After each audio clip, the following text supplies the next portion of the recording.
All right, so we're recording. So welcome to episode 9 of Dagger Core LLC, or Dagger Core Investigations LLC. So, who would like to give a recap from last session? We got our butts kicked by bugbears when we were off in the even worse part of the city than we live in to find a bugbear who may know the whereabouts of a goblin antiquities dealer that we're looking for, who may have a missing piece of the white statue that is probably some sort of attached or petrified fallen angel. This is the last time we go to Detroit looking for anything. Yeah, so you guys were just about to find one of the entryways down into the cogs, because you have to go lower into the cogs. And so you were in a really bad part of Lower Dura just before getting there, because there's a marketplace right there. So you guys were able to overcome the bugbears who attempted to kidnap Cass.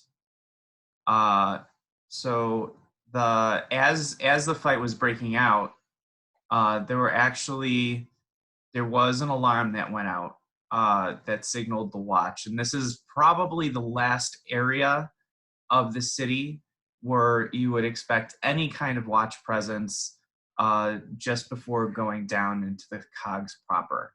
So it's probably going to still be a few minutes before they actually get here, because they don't really care about this area too much, but technically they still do patrol it. This is the very border of where they patrol.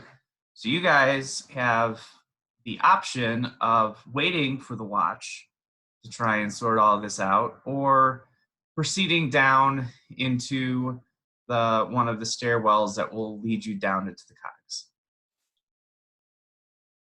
I will start making my way to the stairwell then. Well, I mean, it's not like we have any reason to wait. We got things to do. Watch can't be trusted. Says a former member of the watch. That's how he knows. He's an expert. Okay. So you guys head off. It's probably, the entrance is probably about a block away. Solana would know, so you're following Solana's lead. And as you get closer, the shadows deepen a bit. There's not as much light, because once again, you guys are in a massive tower where you don't have any kind of exposure to the sky or weather or anything like that. And as you get closer to this area of the cogs, the heat begins to intensify a bit. You're starting to get some of the sense of noxious smoke wafting up from the cogs. And just before you get there, somebody pops out from the shadows. I'm really hoping it's not my mother, because I've managed to avoid her since last session. Hello, darling. It's so good to see you again. And Dave, that's your cue. So this little halfling comes up to the group and excuse me, I'm looking for Mr. Sharp, and he'll go right up to Sharp. Are you Mr. Sharp? I am. And who are you? Well, my name's Dag, and my friend Varys said to seek you out, and you might be able to help me find a job, or give me a job. Varys, do you know where Varys is? What? Varys just went missing, and now I'm afraid he may have been kidnapped by bugbears. Well, well, see, for the last month, I ran into Varys on the street one day, and he said he was looking for someone, and you know, I'm pretty good at finding people, especially in Precarious. I know everyone in Precarious, and so I said I could help him find him, and he said he was looking for a bugbear, and he had some special emblem, a silver dragon emblem. And I said, if a bugbear is in Precarious, then I bet he went to the track bar, because everyone goes to the track bar for their chowder. And so Varys and I, we went to the track bar, and sure enough, there he was, this bugbear. And he goes, Dag, if you can keep him busy for 15 minutes, I'll give you a sovereign. And I can entertain anyone. So I said, sure. And he's a new friend. I wanted to help him out. So I ran up to his table, up to this bugbear's table, and he was gruff at first, but people tend to like me. And I said, hey, can I show you a card trick? And he was pretty reluctant at first, but I could be persistent. This is too much information, isn't it? Anyway, I was doing some stuff for Varys, and he said he had to go. What was it? He had this ring. He said he wanted to learn how to turn into water. He kept walking around and saying, "Form of an ice sled," and nothing would happen.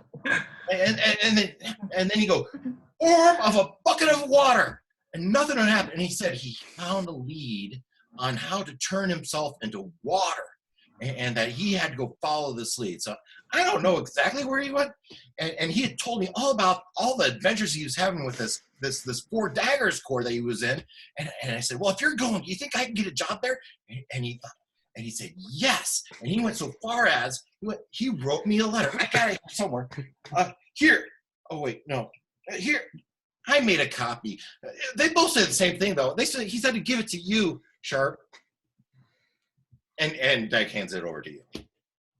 About halfway through that story, I would have started looking at my wrist before realizing wristwatches aren't a thing. But I will take the piece of paper. All right. That's an interesting story. What's your view on graffiti? Graffiti? What's your stance? You into it? You doing it? You like it? Do you sexually identify as graffiti? Well, back in the Jurassico wayward home of youths, sometimes some youths would go and paint signs, and then they would be looking for tip money. And if you would just make a donation to this orphanage home, those problems go away. Sometimes. So he's saying no, Jofar. He hates graffiti as much as you do. What he's saying is he thinks orphans are graffitiing your home for donations. I gotta say, I'm gonna get to the bottom of this. It could. So I'm going to look at the piece of paper and see what it says. So it basically is a note that it says it's written from Varys. It does appear to be his handwriting, basically vouching for Dag, stating that much of what Dag said, not so much getting into the form of water stuff, but that he was going away on some kind of business, and that while he was gone, he's come to know Dag and figured that he might be able to pick up some of the slack that Varys would leave in his absence. Business? He's like 8 years old, I say, reading the note. He's probably run off with another floozy like usual. Oh, so is this your flask? I'm sorry. Here, I'll give it back to you. I will check my flask and then realize it's probably gone. Squint my eyes and take Smells it back. awful. We used to have something like that we would clean the toilets with. Yeah, it's good for that too. Well, Dag, it seems like you probably know a bit more about Precarious than we do. And assuming this note isn't forged, and I'm too tired to figure out if it is. Depends which one it is. I forget. I don't know. No, Oh, you can right. you can tell it's his. He has the hearts he has the eyes with a little heart drawn above him like he always did. Right, but Varys disappeared with our forgery kit, so he was our expert on forgeries. Wasn't he the expert in most everything? Only the useful stuff. I thought so. If you take me on, I'm sure you'll find that I know a lot of things too. Well, Dag, I'll be honest. I wasn't looking for a new employee, and we're not going to pay you anything except a portion of whatever we find, but you might be the way we have of finding out where Varys is again, so I'm inclined to let you tag along if you want to come. Oh, that sounds great. Where are you going? We're going to find a bugbear and some goblin who sells antiques. Down in the cogs? Yep. That's where we were told he was. There might be a few toilets to clean too. You can take care of that. I don't know if he has any of that stuff left. That's okay. You're crafty. You can improvise. What do you have in your pouches? Nothing. Nothing to see here. I don't think that's true. Oh, I look, can tell. I can tell you two are going to get along. this is an interesting ink pen. Nice long feather. Uh-oh. Here. It's you can have purely that. for taking notes. Keeping track of things. Do I forget which bugbear were we looking for? All right, so you were actually looking for a goblin, I believe, Right. who runs a kind of soup kitchen down in the cogs. And there's also an issue with Drakun Dar, who is a bugbear that is leader of an up-and-coming gang who's been kidnapping goblins. I believe that's what Brennan had explained. So the Goblin Soup Kitchen, they know about this situation, but Cass had explained that he's also worried about them given the situation with this or was it Revrook? Revrook the Destroyer. That might have been it.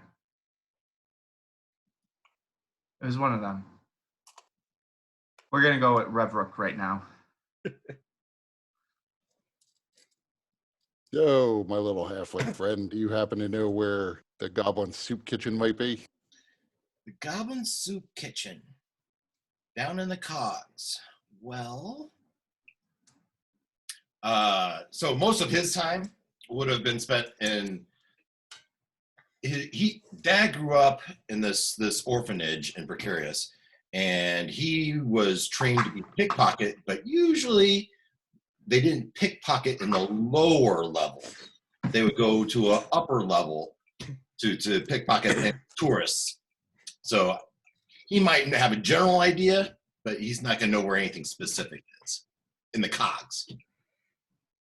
Oh, no, sorry. I don't know that I know. At that moment, Cass will chime in and say, I know where it is. It's in the what is it called? Kyber's Gate. Kyber's Gate. Down in the cogs, somewhere there. There's a lot of feral goblins and halflings there. The tribes run a lot of the area. The main power, though, of course, is Dusk.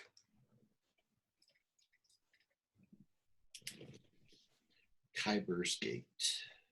That's true, Solana. You're from the cogs. You fought down here in the pits. Yep. I don't remember any goblin soup kitchen, but I wouldn't be surprised if there were some. There's mainly monsters down here anyway. Minotaurs, gnolls, trolls, ogres, medusas, gargoyles. Horrendous people who decide to come down here when their serial killer ways come to an end. Graffiti artists galore. It's not a nice place. Aren't the Dask down here? Yes. Yep. Yeah. They tend to run a lot of the things here. Mostly drugs and smuggling. They're kind of the sworn enemy of the sponsor of our orphanage. Well, would you like to hide in my backpack then? I'll be okay. Okay. So can you at least point us in the direction of Kyber's Gate? That way. Yeah, Solana would know. So as you guys are getting down into the cogs, it's kind of northeastish from where you are.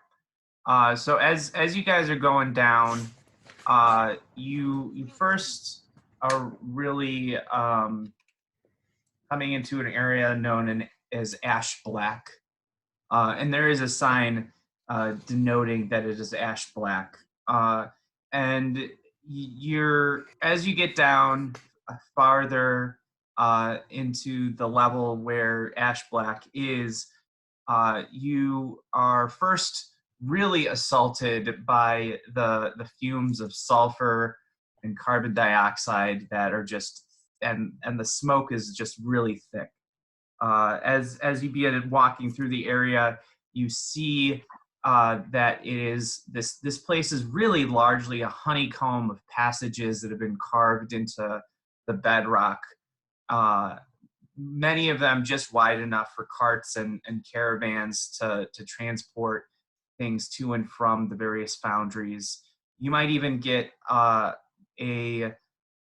view at some points where you can see the lake of lava and the various magma vents that because it's believed that this area in particular has some kind of coterminous effect with Burnia, much like the Upper Sharn is in some way influenced by the plane of Syriana. So you also notice that along the walls, the sole sources of light outside of these seldom viewing pits where you can see the lake of magma are ever burning torches rather than the ever bright lanterns that you're used to. So the light that they give is a bit dimmer. It's a little bit more like true firelight, although it doesn't have the same heat. But they're also spaced fairly far apart. So there's lots of shadow between the sconces. And you notice that pretty much everybody that you encounter along the way seems to be a Warforged.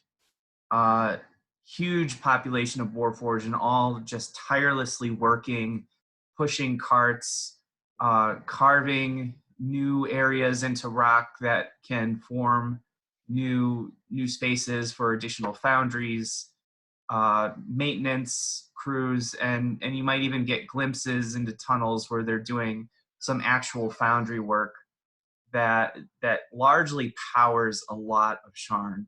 A lot of Sharn runs on the heat generated by this magma lake, as well as creating the resources needed for House Cannith to engage in a lot of their metallurgy and artificery. So you're walking through this area and eventually you go a little bit lower. Some of the tunnels have kind of a downward slope, and after probably about a half an hour, maybe even an hour of walking, it's hard to tell now, especially because where there were some viewports to see outside, that even in Lower Dura and in Precarious, there's nothing like that down here. So it's even harder to kind of keep track of the time. And then eventually some of the spaces widen up. Some of the tunnels seem to widen into more familiar sizes of the streets that you might be used to. And the height of the tunnels also increases. And you see that there's a sign designating that you're crossing into Kyber's Gate. The sign is lined with skulls, some of them even appearing to be human or humanoid. And there's like graffiti along the walls, a lot of it in different languages, but there are some in common that say, uh, don't come in here, turn back now, you're gonna die, and all kinds of various, welcoming things of that nature. There is also an official sign that was posted by the Watch. Jofar, you know this because of the way that it is designed, and that it is metal and actually drilled into one of these stone walls. It's pretty heavily graffitied over as well, and has a lot of punctures through it and things carved into it. But it clearly designates that the Watch does not have any presence in this area and that you enter at your own risk. I do speak Goblin, so if there's any reference to that soup kitchen,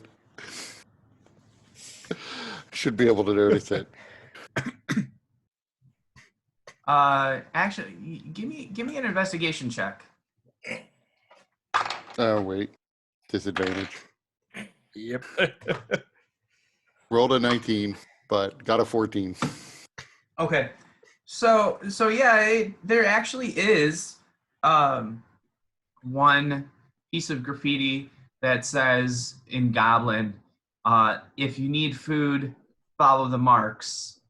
And there are distinctive marks that are kind of represented beneath that piece of graffiti that if you didn't know what you're looking for, it would be very easy to miss. But now, since you read Goblin and you've seen it, you suspect that you could probably be on the lookout for them, and they might even be able to direct you in the direction that you need to go. So tracing my finger under that symbol, I would say, everyone be on the lookout for this. This apparently will mark our route to the Goblin Soup Kitchen. Okay then. Does it have a direction to start with? Yeah. So it points you in a direction down deeper. So unlike in the upper cogs of Ash Black, down here the smell of sulfur and smoke is not as intense. The heat is also reduced, so it's a little bit more comfortable. Not much more comfortable, but it is. It is. And Might we be able to smell goblin gruel or something like that? I'm sorry? We smell the food? No, not yet. There certainly is a distinct odor to goblin cuisine, but right now you're still your noses are kind of clogged with the smoke that you were inhaling before. So it might take some time for your senses to clear from the assault that you were under at walking through Ash Black. And the smell of all of our sweat and everything else from walking through fucking lava pits. Right. So, this area, unlike the cogs, where the tunnels were very orderly and designed very utilitarian in mind, you enter this place and it looks much more like a proper city, though an underground city. All of the dwellings and places of business are carved directly into the rock faces or into the columns that make up the space. But it is much more familiar to what you're used to up in Lower Dura and Precarious. As you walk these streets, which are once again still fairly dark because You only have the occasional light source from the sconces. And down here, because it's much more monstrous creatures who don't really rely on light as much for sight, this area doesn't have as many sconces. And so for those of you that lack dark vision, which I think is all of you except Solana. I think so. Yeah, so you guys have a particularly difficult time seeing.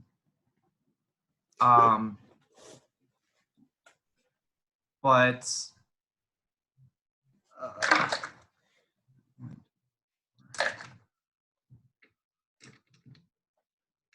Yeah, Dag would be in awe. He'd be like chin on the ground, looking all, wow. Can you believe a place like this even exists? Yeah, it's pretty terrible. What do you mean?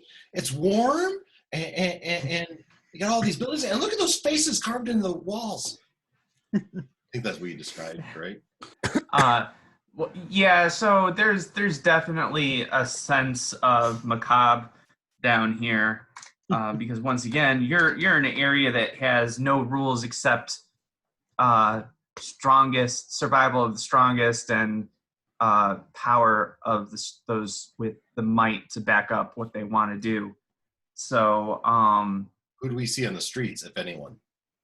yeah, so the streets are not too crowded. There are people kind of going about. You do see some businesses, such as the like an apothecary type thing, although it wouldn't, or like a distillery. There's a place that will does leather work, although based on some of the things that are kind of hanging up just outside of the shop, the leather work is not necessarily all leather of Human farm skin. animals. Yeah, we don't really get a lot of farm animals here. And Jofar, you step into a rather large puddle that soaks into your shoe. It's definitely uncomfortable. It's a bit warmer than you would expect. And Solana, you hear him step into it.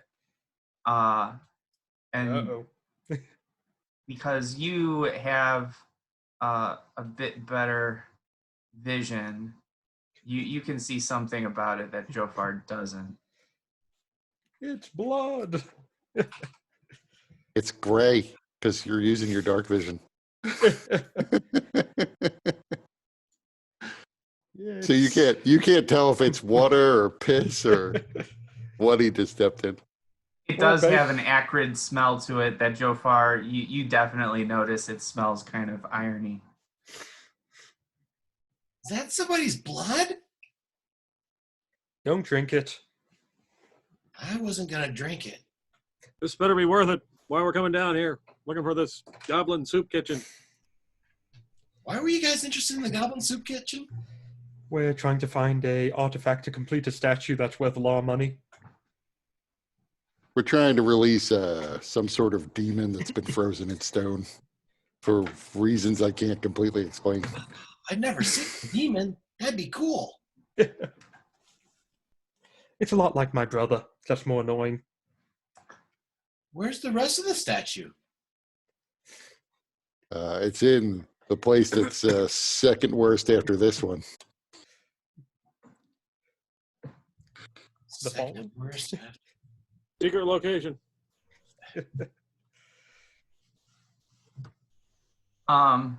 So as you guys are making your way, you do have some difficulty finding and seeing the signs.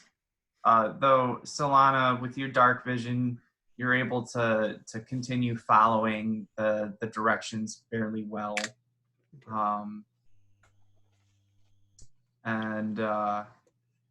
As you guys are making your way down, you notice a couple of other interesting things. You see something that really is very striking in this area. a very well dressed elf, and based on the elf's style of dress and the fact that its face is hidden behind a brass mask, it's probably an elf from Arenal, the continent, the continental homeland of elves. And he's walking with this really dour ogre hauling a large trunk, and you can kind of hear the elf mutter in Elven, like, and sounding pretty frustrated, and the ogre kind of responding, and the elf is kind of like looking around.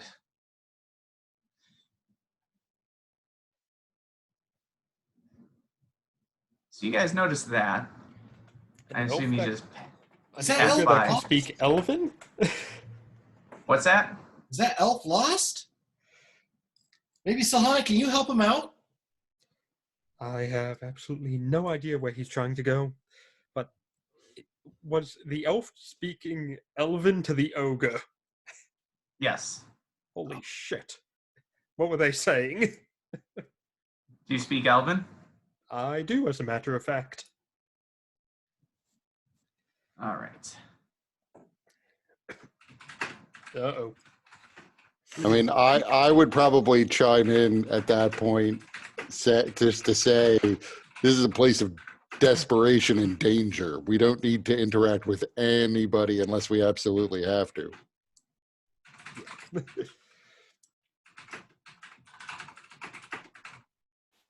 They're going to the soup kitchen.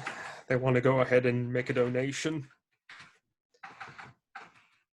I don't see any graffiti on the signs down here. That's because I haven't been down here in a while. I mean, yeah, true. There's not as much as there usually is. You're not looking hard enough.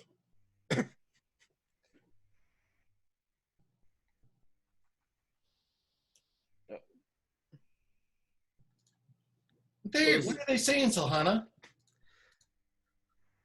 Come on, arigato, Mr. Roboto. So this is a finely dressed elf with a brass, like faceplate, mask. Yes. Okay. Do any of us know someone named Elfingor? Let me see here.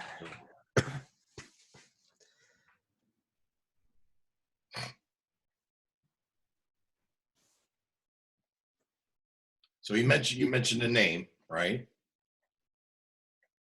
Yeah, they said Elfingor. So would Not any nice of to us know that name? Not nice to No, eavesdrop, unlikely. kid. Unlikely. Yeah, Not nothing to eavesdropping worry if they about. speak loud enough, you can hear it. Nothing to worry about then. Are they going in the same direction we are, or the opposite way?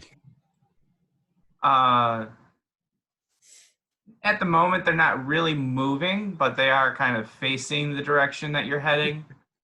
It is a Coolio mask. So I honestly would put my head down and try to ignore them. Like, they're interesting, but I don't have any reason to believe they're related to what we're doing. Yeah. Other than the adventurer logic of the interesting people are always related to what you're doing. They're just set dressing. Move the fuck along, guys. God damn it. All Yeah, right, I so you guess, guys carry on. you guys move on, continuing to follow the signs. You eventually find they're like just off of an entrance to just in front of the entrance to an alleyway. You see kind of a small crowd gathered around. As you get closer, you can hear like the banging on metal, and like this loud pounding echoing off of the stone walls. As you get closer, you see a gnoll a knoll, some kind of indistinguishable humanoid type creature, and a kobold, and they seem to be hovering over this warforged. You notice that the humanoid guy, his face is hidden behind his own mask. This is the mask of like a warforged face. And they're using tools to violently and crowbars to violently pull the chest plate off of this warforged. One of the arms of the warforged looks to be shattered. The legs have been clearly disabled. And But it looks to be alive. As you walk by, they actually stop their work and just kind of stare at you. And as that happens, the warforged actually picks its head up and looks at you. And it opens its mouth, but all that escapes from its mouth is just kind of like a squeak, and its one good arm attempts to reach out at you, and the humanoid then smashes the warforged in the head with the crowbar, and they get back to actively pulling this thing apart. Sharp, are they hurting it? I'm pretty sure they are. So what interaction would Sharp have had with the Warforged during the war? I've really considered whether or not he'd have a grudge. Warforged were used pretty well by most of the 5 nations. A large portion were used. Probably the biggest Warforged army was held by Sire, with the next largest being Breland and Ondare. Thrain largely avoided using Warforged. Karnath also avoided using Warforged for the most part, especially because they had their own Karnathi undead that they had developed during the war. So I would, at that's enough for me at least. I would sort of turn and look at the condition of my companions. Like, I am not at full health, like a little damaged, but not close to death. Is anybody close to death? I'm at Really, full health, and but really, with 2 really, I levels of mean, exhaustion. The Warforged is near death. right? Really, I mean, Silhana, because Jofar is Jofar. I'm at full health, but I have 2 levels of exhaustion. So at that, I will summon my longsword to my hand. You're going to need to leave that guy alone. Oh, you went there. And I'm out of key points, but okay. So Hard to tell that by visual inspection, though. So There's no spring in her step. right. So they stop their work again and look up at you, and the gnoll stands up to his full height and says, "Walk away, human. This is nothing to concern you." Do I know this All right, grassy knoll?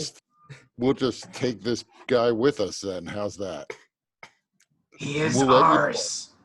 He is clearly not yours. Back off, or I kill you where you stand. Can you tell me about the disassembly of this Warforged? How disassembled is it? Like, is the head a separate piece? Its torso a separate piece? No, it's not. It's not in separate pieces. The chest plate has been probably pulled about halfway off, revealing some of the inner workings of the creature's torso, including a valve that seems to be pumping akin to a heart. But that is placed more in the, like, where you would expect the diaphragm, more central in the torso.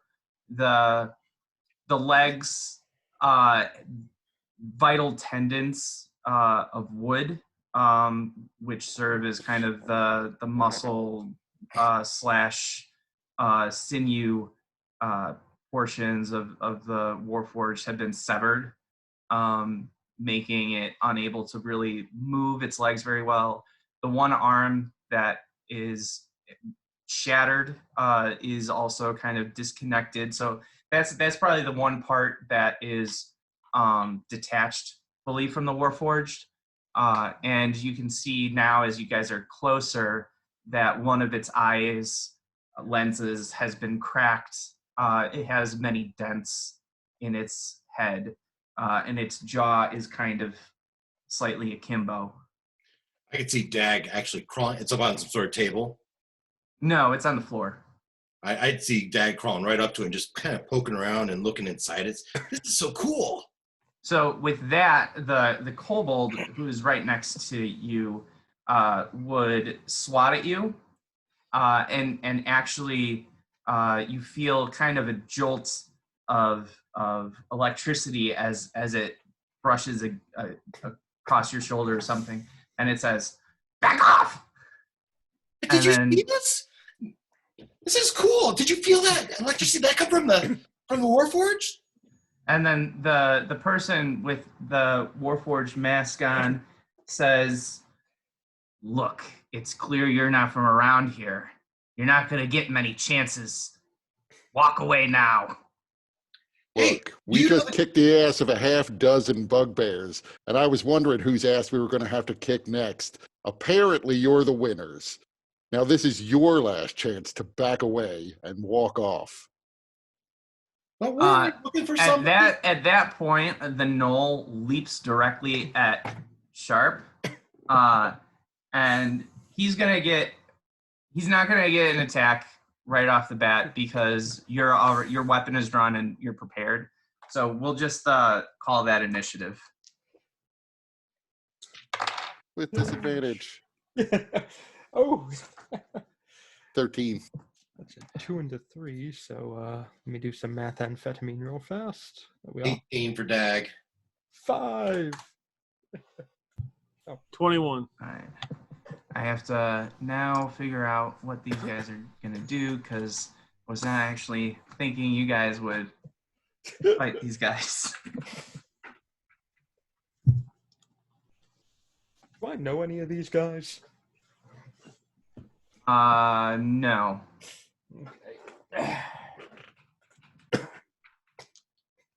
Here, I should have name dropped you.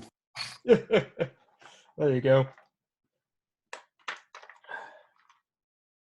Yeah, Solana, you do have somewhat of a reputation down here.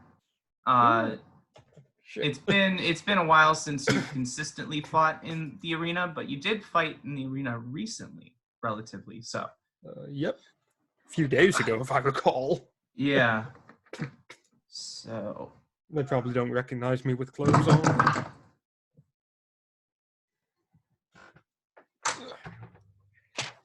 So.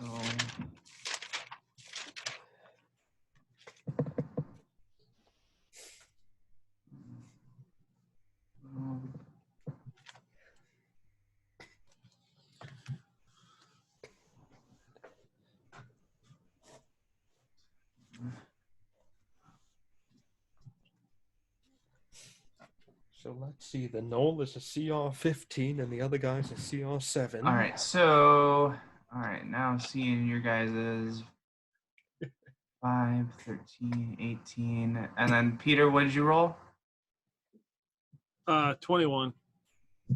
All right. So we have Jofar. Then we have Sharp. No, actually, Dag. That would be when I realized, oh my God, they kidnapped Kaz.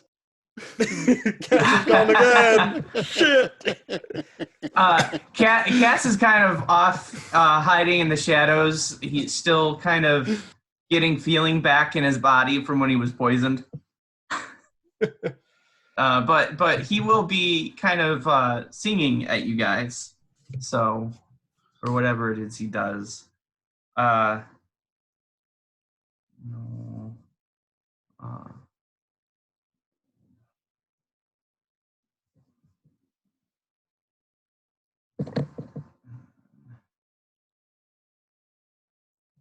What was it that was attacking?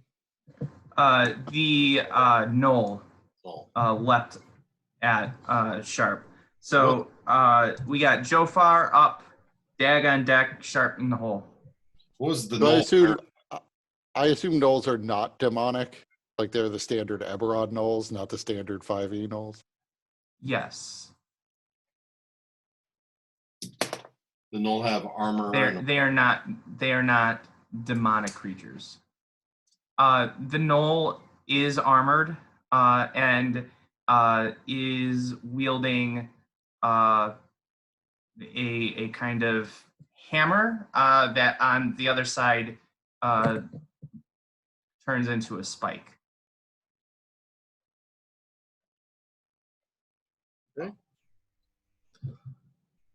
All right. So am I close enough to see him jump into action, and can I get after it, attack him, or? Yeah. Okay.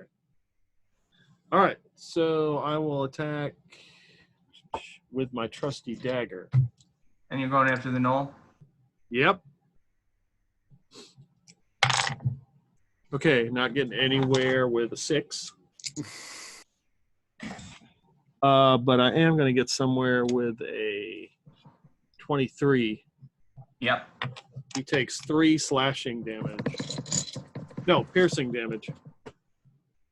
From my bugbear killing dagger. Okay.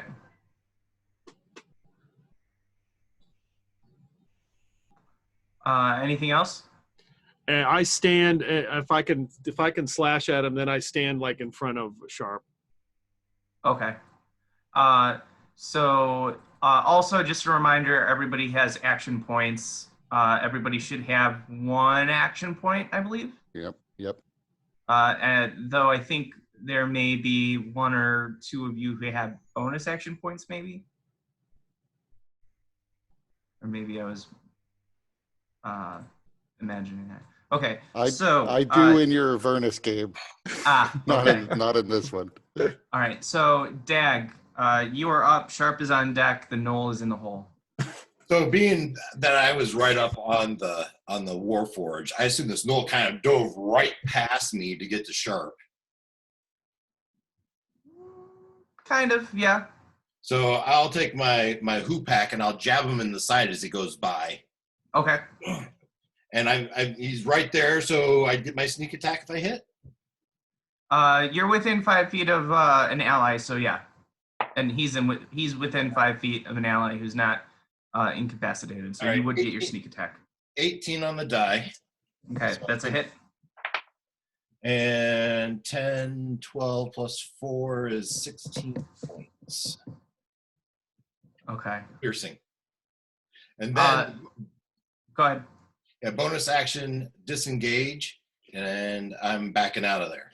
Okay. So you jab the knoll in the side, and you cause him to draw pretty significant blood, and so he's pretty hurt after that. And then it's anything else you're doing, Dag? Yeah, disengage, and I'm going to back off probably 20 feet. Okay. All right. Sharp, you're up. Knoll on deck. Kobold in the hole. So first, I'm going to lay my baleful curse upon him. So you see my eyes begin to flicker, almost like with a silvery light that then turns gold. And you see there's a little bit of a flash over the knoll, and then I attack him with my longsword. That's 19, which is a crit because I just cursed him. All right. Well, it's a potential crit if I confirm. Right. So confirm. It's a 22. All right. So it's confirmed. So roll your percentile. 71. All right. So you deal an additional 1d8 damage, which will also be double maxed. So you deal double max damage plus 16. So what is that? 26 plus 16. So that's 42. So go ahead and describe how you kill the gnoll. So after there's this flash of light that ripples over its fur, I step forward, just slam my sword into its chest, poking out the back. You then see that sort of golden light that flared in my eyes flares over the entirety of the knoll, and then is just directed into me in a beam as what little wounds I have just got healed. Nice. So with that, the kobold, it's the kobold's turn, unless you had something else you're doing. I would say I said to leave. Yeah, so the kobold bails. He disengages and runs into the alley, into the darkness. Then, Solana, you're up. Well, what's still there? Just the dead knoll? There's a dead gnoll, and then there's the humanoid wearing the Warforged mask. Okay, I'm gonna go up to the humanoid and punch him. See how that goes. Natural 1. That's a good start. All right, roll it again. Oh, he's within 30 feet of me, right? Yes. So, with my bountiful luck, once per long rest, I believe. I think it's short rest, maybe, or Yeah, maybe long rest. I don't know. We can look that up later. But once per some period of time, someone within 30 feet can re-roll a natural 1. My Once God. or whatever. Yep. Okay, then. Let's see. Now that I'm inspired through the power of Grayskull, it's a 2. Okay. See, that's better, right? I knew you could do it. All right, so you whiff. Okay, bonus action attack again. At least your arm didn't fall off. No, not yet. Let's see what happens this time. Oh, close to it. That's a 23 to hit. All right, so that hits. Okay, good. And that's, 7 damage. Because I punch him in the stomach. Okay. All right, so the guy wearing the Warforged mask, he really quickly takes his crowbar and jams it into the Warforged, the pump thing, causing the Warforged a big spurt of fluids that you guys don't know what exactly those fluids are, but the fluids spurt out, and the Warforged, he whatever motion he was in, he just kind of freezes, and the lights kind of blink behind his lenses and then go out. And then the dude runs off. So, Solana, you would get an attack of opportunity. Yay! That is that's a nat 20 then. Fine. Fuck you, dice. Okay, so roll again to confirm. That's a 18. Okay, so that confirms. So go ahead and roll percentile. Okay. You. That's 81%. Okay, so you deal double max damage, and the dude takes on the poisoned condition. I'm not sure how, but he's poisoned. How close is he to me? Probably the fluids that pumped right into his open wound. Yeah, probably. Okay, so like the gnoll was kind of in the middle of the Warforged when he jumped in front, and then the guy was towards the head of the Warforged and a little bit off to the side. Okay, so I can't use Sentinel. No, he's just outside your range for an attack of opportunity. Okay. So my dice is a D4. So would I deal 11 damage or would I deal 14? Okay, so it's Max damage. it's max and then doubled. Yeah. So my max damage is 1d4 plus 3, so that's 7. So it'd be 14. 14. Okay.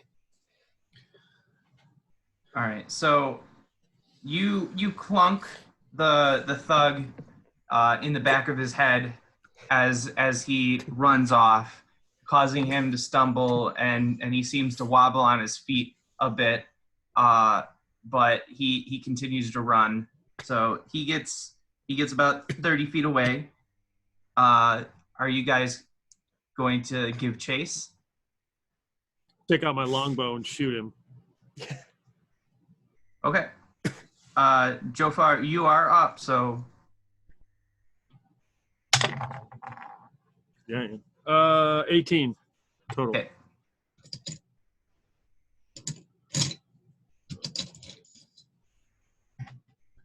4 damage.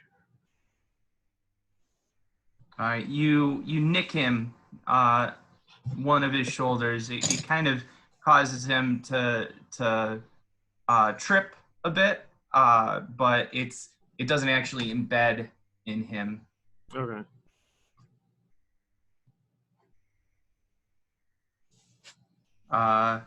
And then Dag, you're up, and then Sharp. So would my healer's kit help this Warforged? No. Yeah, nothing to do with that. So You have my hoop pack has a sling on it, right? And it takes a loading property. Can I use my fast hands to load it? So it says one object interaction in the fast hands. Loading is usually part of the attack. Right. So what that just means is because you don't need an action to load it. It's just that you can't ever take more than one attack. So if you had extra attack, Right. All right. you can only do one, regardless of how many attacks you get. All right. So I'll load my hoop pack with some ammunition, a stone, and I'll whip it around and I'll throw it at him. Okay. Now he's about 50 feet from you. Is that within your? That's disadvantage then.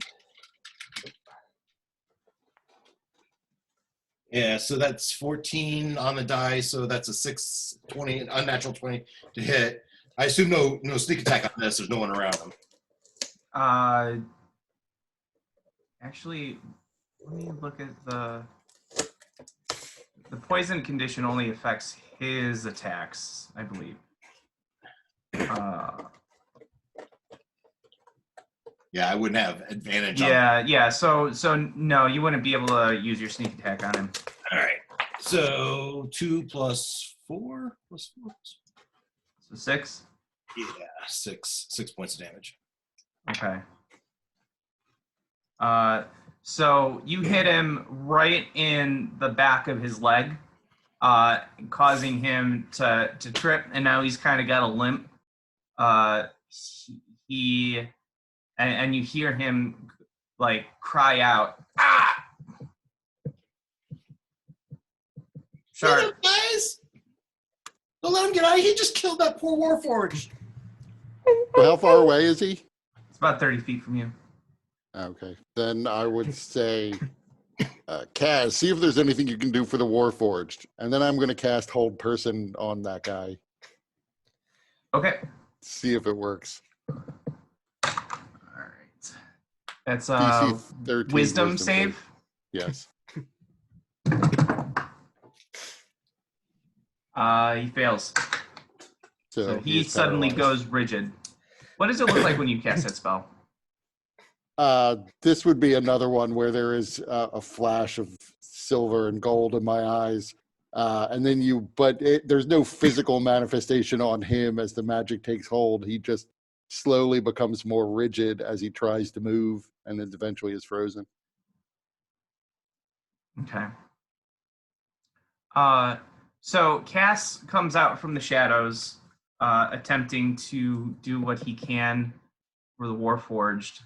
I would then use my movement to move up to him. Okay.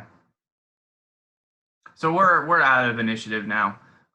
So while Cass is doing what he can with the Warforged, what are you doing, Sharp?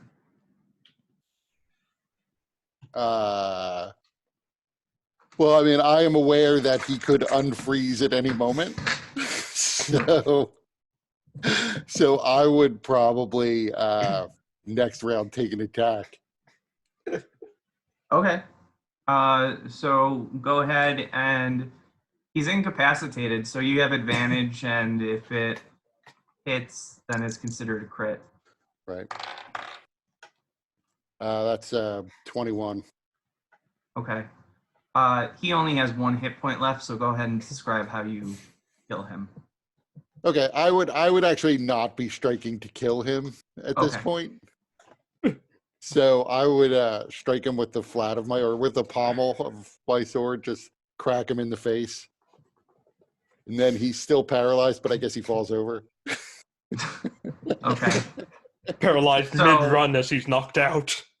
So you're cracking him in the face, so it dents the Warforged face that he's wearing. There's a loud kind of clang as you do that, and then he falls to the ground unconscious. Meanwhile, Cass, he looks up and he says, "There is nothing I can do for this Warforged. It is beyond my capacity to revivify." So I'm going to take the Warforged mask off this guy to see what he actually looks like. His face is pretty badly burned, and in fact, he doesn't have a nose. His nose has just been burned away, and so it's just 2 holes in his face, and he has kind of some of his lips have burned away, so he's got like some exposed teeth. He does not look like a healthy person. Dag would be checking out the possessions. The knoll would be pretty close to where he is. Mm-hmm. So the knoll has that hammer that I mentioned, with the one end being flat, the other one being a spike. And then he's also, let's see, what else does he have? Good to see the gnome hook hammer is catching on. Yeah. In his pouch, he's got 3 sovereigns and 3 Galifar. Woohoo! Ouch. And then he's also wearing he has a shield on his back, and he's wearing what appears to be some form of hide armor.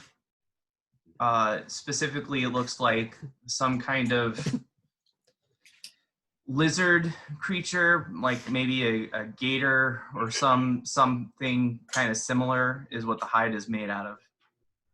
Okay. No distinguishing marks, like an emblem on the shield that would mean something No, it's a pretty standard. Yeah. not standard but rough Yeah, looking sure. shield. Like it was definitely not something that was commissioned or bought. Probably something he made himself. Purchased off of Wish. Sharp and the human mask are pretty far off at this point. 30 They're about 30 feet from the Warforged. So next, I'll go up the warport and I'll look at Cass and he's dead? Really? Yes, he is. Then I'll take a hand or a finger or something as a memento. Is there a Okay. tannery anywhere near here? There was the one that you passed not too long ago. Oh, might as The well see if we leather can- leather shop. might as well see if we um, can sell off the knoll. for Dag, what are you using to take this finger? Well, my hand. I'd grab it and put it in a bag. What, you mean the detached smashed hand? Yes. It's already Yes. okay. Yes. I'm not his good one. The one you described as detached. Right. Okay. So that's kind of more from the forearm up. So you would take that. Like think Terminator 2 hand. Yeah. Well, I had a buddy back at school that he was all into this kind of tinkering stuff. He might find this fascinating. That's what I'm thinking. That's what he's thinking. You know, it's also not uncommon for nowadays after last war, lots of people are in need of prosthetics. And so Warforged parts actually can be utilized to make fairly effective prosthetics. So Sharp, what are you doing with the masked dude or unmasked? I'm gonna put his mask back on, drag him up to like the side of a building, so that he at least he can rest his head up against the side of the building. But then I'm gonna leave him, walk back to the Okay. Warforged. Okay. So what do you have on him? Did he have any cool stuff? I don't know. He had a Warforged mask, but he was pretty seriously burned, so I'm not gonna begrudge him his mask. You didn't have any pouches or anything? You didn't check? No. I mean, he'll wake up. He'll be fine. Oh, yeah. So, okay. Who are we looking for anyway? Well, not these guys. So, are we confident this Warforged is dead? That seems Yeah. so. Pretty dead. Yeah. Okay. I mean, healing magic in general doesn't work quite the same with Warforged. Okay. So yeah, and it seemed like because his chest plate had been partially detached, that pump, whatever was pumping, seemed to be pretty vital to its function. There was a pretty good crowd around here, wasn't there? It was just these people. Oh, okay. It looked like a small crowd from where you were coming from, and as you got closer, it was revealed to be these three and the Warforged. But I Anyone would proficient search in- the Warforged to see if there's anything that we might be able to use to identify him. The best way of identifying a Warforged is from its Gulra, which is the symbol on its forehead. Those are unique to each Warforged. It's almost like a fingerprint. Other than that, it doesn't have any kind of identification papers. It doesn't have any pouches that it was carrying. It wasn't even wearing any kind of clothing, which most Warforged typically don't wear clothing. So Silhana, trace or copy this symbol. Maybe if we can figure out who he was, we can at least let whoever cares about him know that he's gone now. Okay, I'll take care of that. Now, does he have a VIN number or something? Do we know if this is a GTA Warforged? Or Grand Theft Warforged? Yeah, the Galra is its VIN number. That's its VIN number. Otherwise, there's nothing more we can do here. So it doesn't make sense to me to haul his body away. We might as well continue on. Did Noel have anything? Besides Yeah, that? He had a few Yeah. coins. I pulled a few Okay. coins from the knoll, and he had a shield and a hammer. Okay. He also has value at a butchery or tannery shop down here. Soup Kitchen might he's, take him. He does. He is I don't know that most people want to eat sentient beings. You're not from around here, are you? You never know what you do, Sharp. Times get desperate.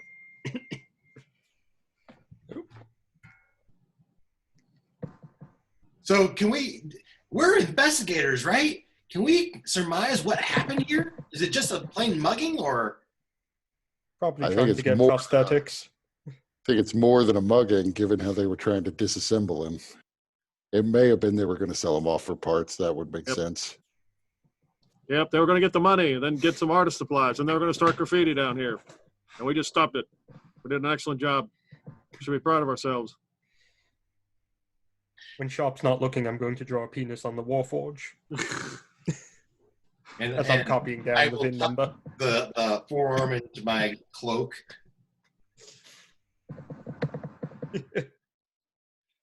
All right. Anything else that you guys are doing before you move on to the head back towards the soup kitchen? No, I'd keep going that way, but I would keep my shield and sword ready now. There's still that kobold out there.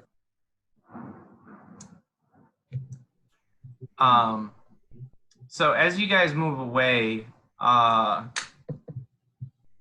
see.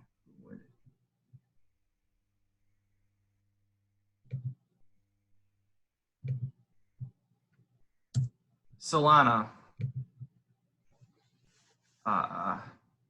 message coming your way. Uh-oh. I'm exhausted and I'm getting messages. This isn't good. Right, you're exhausted, so that affects your My normal perception and stuff. Yep. right. Doesn't say anything about passive, but I'd assume so. Right, it does. Yeah, -5 usually. Is it -5? Yeah. So, Yeah. so Joe Farr That's and Dag actually, you guys would both notice it. So I'm gonna just say out loud, as you guys get farther away from the Warforged and the Knoll and everything, you hear some scrambling, and you see some creatures, humanoid-looking creatures, rush to the body of the Knoll, the Warforged, and the person lying against the wall that Sharp left, and they get carried off. It looks like.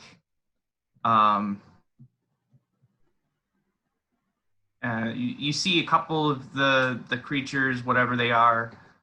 Some of them appear to be fighting over the knoll.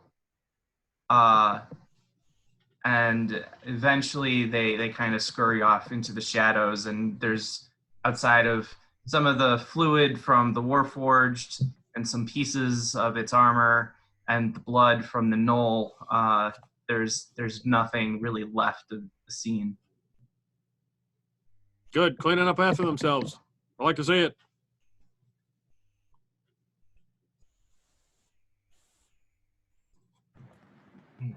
So We should have asked those guys for directions. well, we have Cass here. He seems to know the area quite well. I don't get the sense anybody down here is the sort you ask for directions. Yeah, Dag is somewhat an optimist. You and Joe are so gonna get along great. So you guys continue moving on, following the signs, and eventually come to a dwelling carved into a wall with a line outside of it. The line is made up of largely goblins. There's a couple of others. There's like a bugbear. There's also what appears to be a human woman and a child, and then also maybe a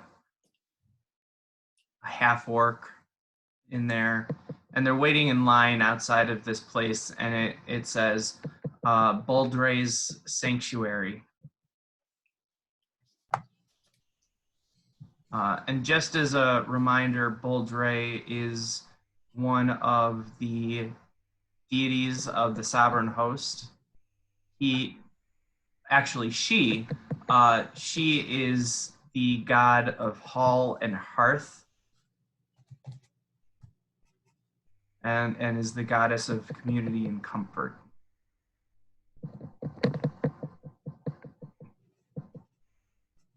You also notice a lot of the people, not all of them, but a lot of the people seem to be holding some kind of container, whether it's a bucket, bowl, or something full of water or some kind of liquid, but you can see them holding it, and it's not like they're holding these containers and they're empty and they're waiting to be filled inside. They all seem to be full.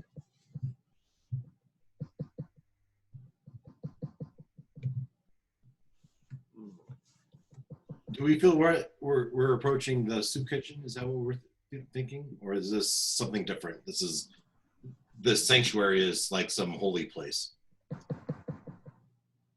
I mean, it could be both. But all of the signs that you guys have been following seem to indicate that this is the place. And you know, there is the line outside, and every few minutes somebody goes in and then comes out pretty regularly. What do they come out with? If they're holding a pail or something, they come out with that it's still full of whatever liquid they went in with, but then also they each have like a small pack. It looks like the pack is really made out of some kind of paper or something really, really cheap. I'd get in line. So the people in line have either a bowl or a sack or something? Is that what I'm hearing? Now, a lot of them have some kind of container full of liquid. Not all of them, but a lot of them. And when they go in, they'll leave, and the container is still full of liquid, but they'll also leave with some kind of small pack in their hand. Do we see other people getting into the line? No. No. Okay. So who's in front of us in line? Next person going in is the half-orc. After that is the human woman and her child, who look terrible, very dirty, threadbare. Everybody in this line is pretty threadbare in terms of their clothing. And then there's a few goblins, and then the person who's last in line with you guys is Bugbear. I walked directly up to the front of the line and kind of accidentally bump into the half orc. What do they look like? In what sense? What is it that you're looking for? Like I walk up and like as they're standing, I walk behind them and just kind of nudge them with my shoulder, like accidentally on purpose, bumping them to get them to turn around so I can get a look at them. Okay, so the half orc is holding what looks like to be a bucket. Some of the water or liquid from it spills. That's when you get a good look at it. It's very tepid, dirty water. And the half orc turns around and is like, "Hey man, what's your problem?" Oh, sorry. Well, you know. And the others in line are saying, "Hey man, there's no cutting. We've been waiting here for hours." Reach in my pouch and hand the half orc a good berry. Here you go. Take this to make you feel better. Sorry for the look familiar. You kind of look familiar. What's this? You eat it. He kind of looks at you suspiciously, and it just kind of puts it in a pouch. Don't waste it. Eat it now. I don't just eat things that I get from strangers. That's how you get poisoned down here. No, I'm not going to poison you. What's the point? You're not from around here. Yeah, no kidding. What's up with that water? It looks kind of nasty. I'm gonna get it cleaned. You're getting the water cleaned. Yeah, people come here to get some food and get their drinking water cleaned. And the lady behind with her kid comes up to you and says, "Hey, we're here first. We're not. We don't want any trouble, but you can't be cutting, sir." I'm not going to cut. Don't worry, I won't cut in front of you. I'm just standing here. I don't have a bucket of water. Can you get to the back of the line? You're making us nervous. I get that a lot. Why would they be nervous unless they're guilty of something? I'm in the back of the line with Sharp, Dag is, and I'll ask Sharp, do you have a description of the person we're looking for? Not really. We just know he trades in old items. Do we know what race he is? He's a goblin. Goblin, French Canadian. A French-Canadian goblin. Yep. Technically, we were also given the name, but nobody wrote it down, so that is just lost information. My hard drive died with the name on it. I might be able to sneak in there and see if I can find this person. Or where they're more to ask questions of if they know who this person is and where we can find him from them. We don't actually think he's going to be here. Oh, so why are we here? Because people inside, the goblins inside, might know where this guy is. What about these other goblins in line? Why don't we just ask them? Well, that's a fair point. I hadn't thought about that. Are there other goblins in line? I think you described goblins in line. Yeah, there's 3 of them. Oh, Maybe Cass could help. Cass, are you here? Cass, where'd you go? Yes, I'm here. Maybe we could ask those goblins where our contact is. Give me one moment. And Jofar, get to the back of the line, man. You're making I'm them working on it. nervous. Okay, yeah. Sorry. Okay, sorry for the trouble. You're just hovering over people. It's awkward. That's what I do best. I And need to as I invest walk, in a 10-foot pole with a hook on it. and as I walk past everybody in the line with my helmet on that makes my eyes glow red, I stare everyone down. You make everybody very visibly nervous. Give everybody the once over. And Cass kind of looks at you and says, I mean, in the Dakani, we have things like personal space and boundaries. Is that not practiced here? Sure, you want your personal space, you have it. Oh, okay. And then Cass walks over to the goblins and starts speaking in the goblin tongue. Sharp, you pretty clearly understand it. He's just basically asking if anybody knows about this a goblin antique stealer who might be in the area. None of them seem to know anything about such an individual. And Cass comes back up and says as much to everybody.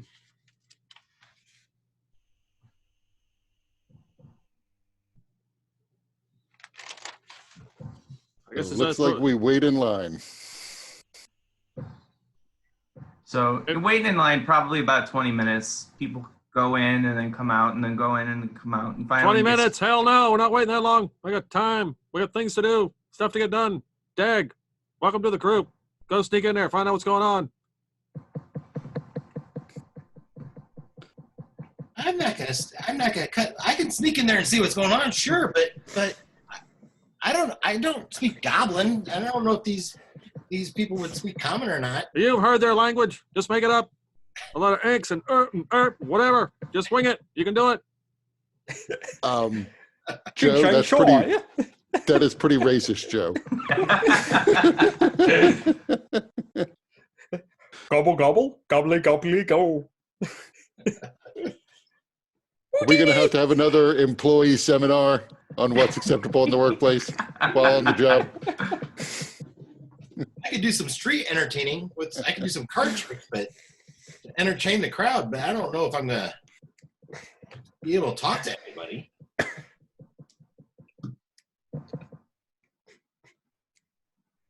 So we talked to the goblins, and they didn't have the information we were looking for, right? Yeah, the goblin's in line anyways. Yeah, right. So eventually it gets to your guys' turn, and you walk into the soup kitchen. It's basically just two goblins there. One is working on a stove and seems to be preparing some grains and trying to create dough. The other one seems to be washing a cleansing stone. And they look at you, and the one goblin says in common, "Hey, one person at a time."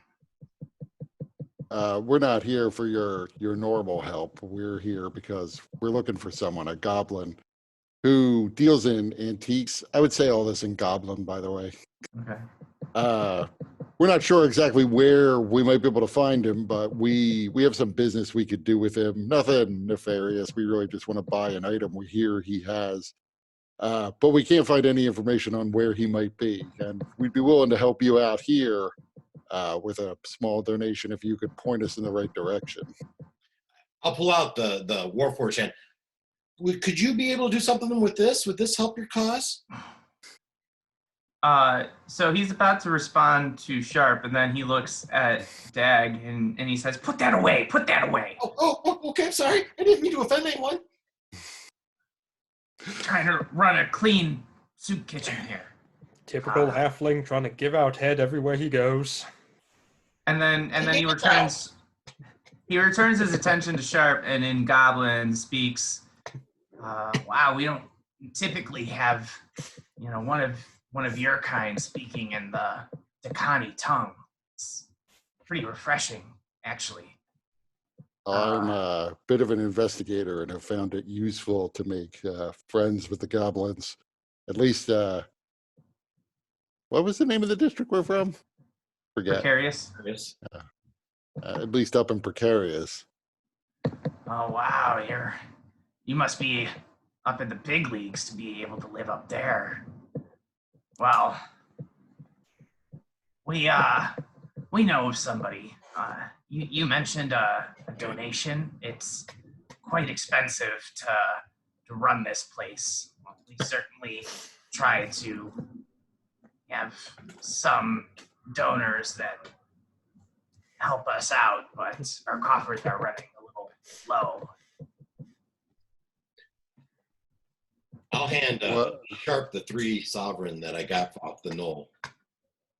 And when he says, we'll run a little bit low, and in Goblin, I say, "Have you checked your pockets? They're probably full."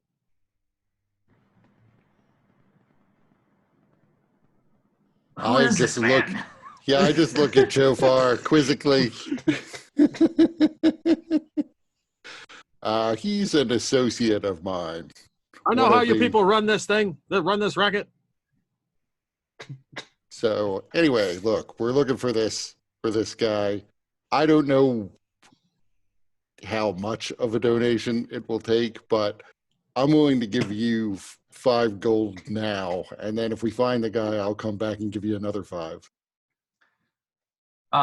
His eyes widen in shock at the amount, and says, Five gold pieces. Yes. His name is Gardrun. Gardrun. He's a collector. He is really wealthy. He doesn't belong in this part. If he were a goblin, I don't know how he managed to keep afloat. Be such a target, but he manages to make it okay, I guess. His place is not too far from here, but it is. If you're looking for a goblin collector, Gardrun is the goblin you want. This is all in Goblin, correct? Yes. Okay. So I would thank him, and I would give him 5 gold.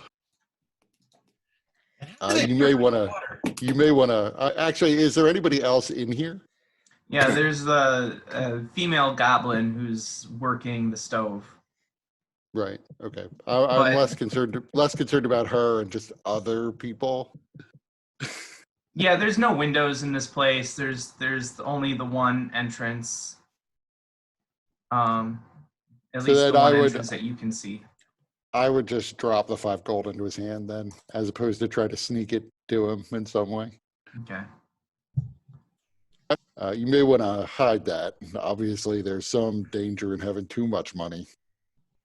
Yes, we're from here. We know very well, and you can see that he very quickly puts it into somewhere around the corner where you can't exactly see what he's doing, but he seems to place the coins somewhere, and then he looks at you and says, "May Boldre bless you and your people." Well, it seems like you do good work here. I think it's worth supporting. So did he give us a sense of where Gardrun's estate is? Yeah, Or where is yeah. the- He gave you exactly the directions and what to look for outside of his place. He said that it's going to be pretty obvious. It's going to be the place with all the eyes. Place with all the eyes, eyeballs. They're going to be dotted. And the T's crossed. Right. Well, What was maybe he the- has a fetish. That is what we're looking for, is a missing piece of an eye. So maybe it'll be more expensive than we can afford. Oh, that's a nice eye you got there. You should have took the Warforged eye. Dang. Well, we have his face. No, we have his arm. Yeah, What we, was- we didn't What take was his the face. place No. that we went to? His head wasn't detached. It's his arm. Yeah, what was it the towers The that we went vault- to? We saw the lady about the. Oh, the in Skyway. Skyway. Skyway. I just say as we leave. I just say enjoy your vacation in the Skyway.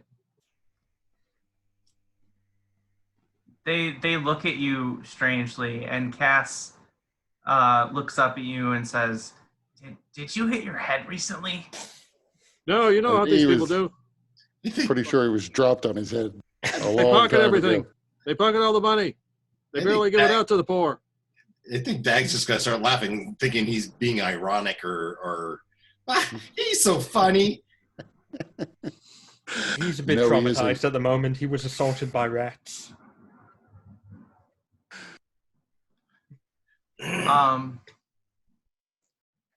So you guys are heading down to this place. Along the way, you see a performer, a street performer, and he is going up to people as they're walking by, and there are a couple of people on the street. You notice a minotaur kind of leaning against one of the stone walls with his eyes kind of shut. And then this person is walking up to people as they pass by. And as he approaches them, his face changes to look exactly like that person. And then he begins mimicking their movements. And then after a minute, seeming like holding out some kind of purse. Fred, when do we get to Key West? And then he sees your group, and he goes right up to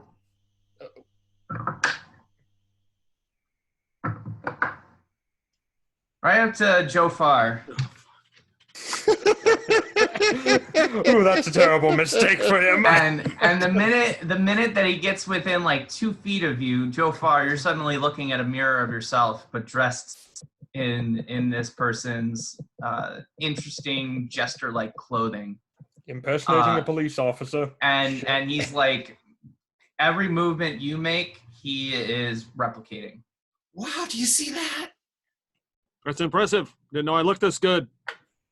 Oh, I like it. These guys. Josie, I'm with stupid.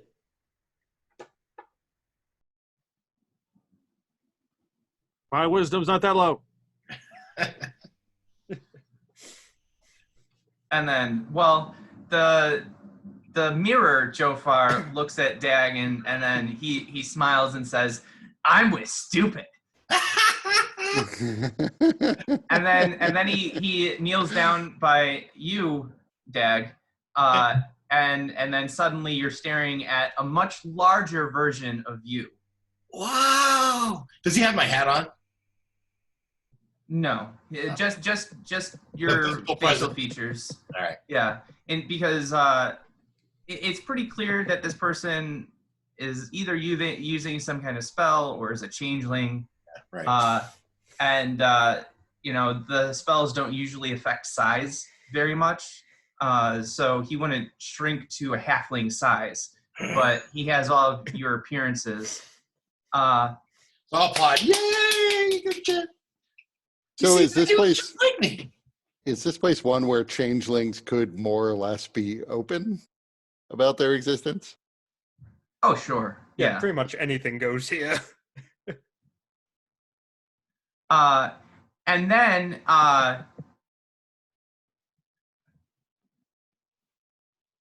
also something I forgot to mention. Let's see.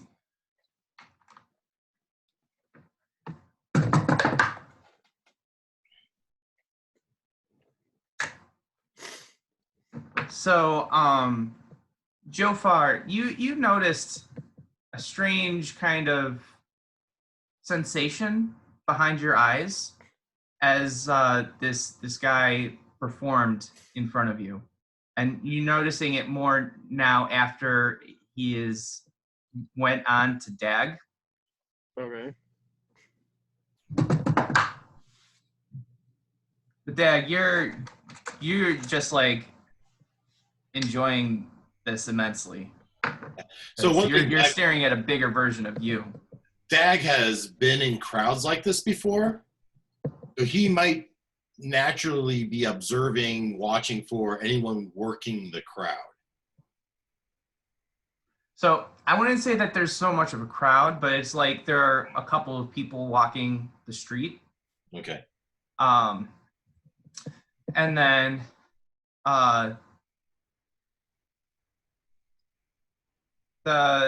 suddenly, Dag, your mirror version of yourself frowns Aw.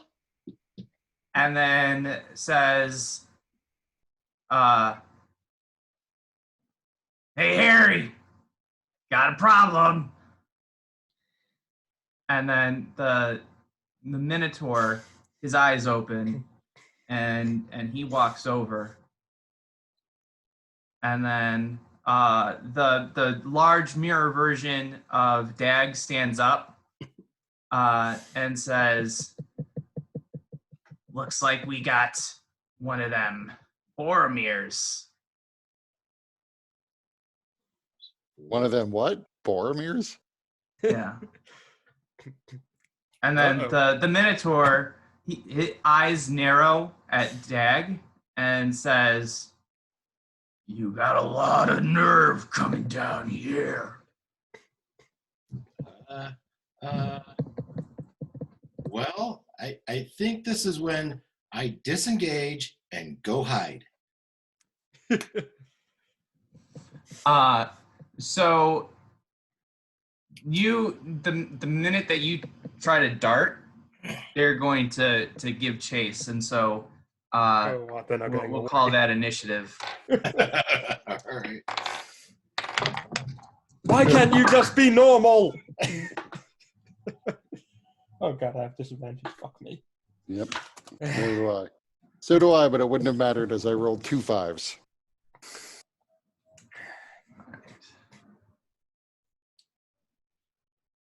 Ooh. Joe, we're gonna have a discussion. Yeah, I'm just Well, like, what? what did Joe do to cause this?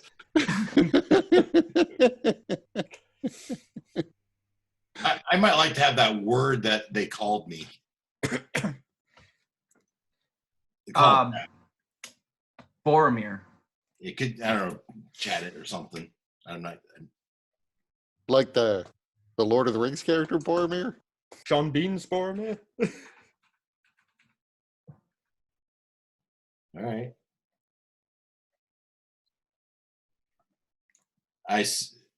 I, the player, don't recognize that word. Would Dagger? Yes, you do. Boromar. You're Boromar. Oh, that. Yes. Yeah. Okay. Now I get it. Oh. Oh, yeah. Bye. This isn't a Lord of the Rings reference? No, it's All right, Boromar. so- That's they are the people that support my orphanage. Oh, I see. Okay. The sworn enemies of the Basque, whatever they're called. Okay. I was hoping for the beginning of a crossover. Yeah. I figure you're like a Kender, so you got here from Kryn. Maybe we can all make our way to Middle Earth. Why not? What's the worst that could happen?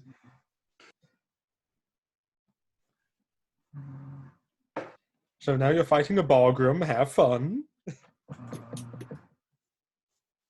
No Gandalf to save you.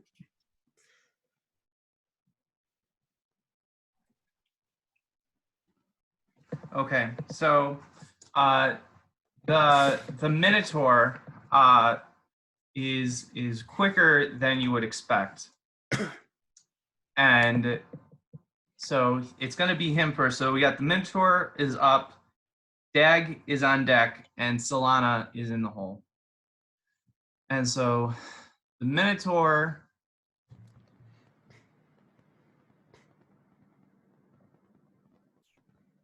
The first thing that he's going to do is he's gonna pull out a massive axe and absolutely and try and basically chop Dag in half. What size is the Minotaur? Huh? Is the Minotaur medium or is he large? He's large size. Okay.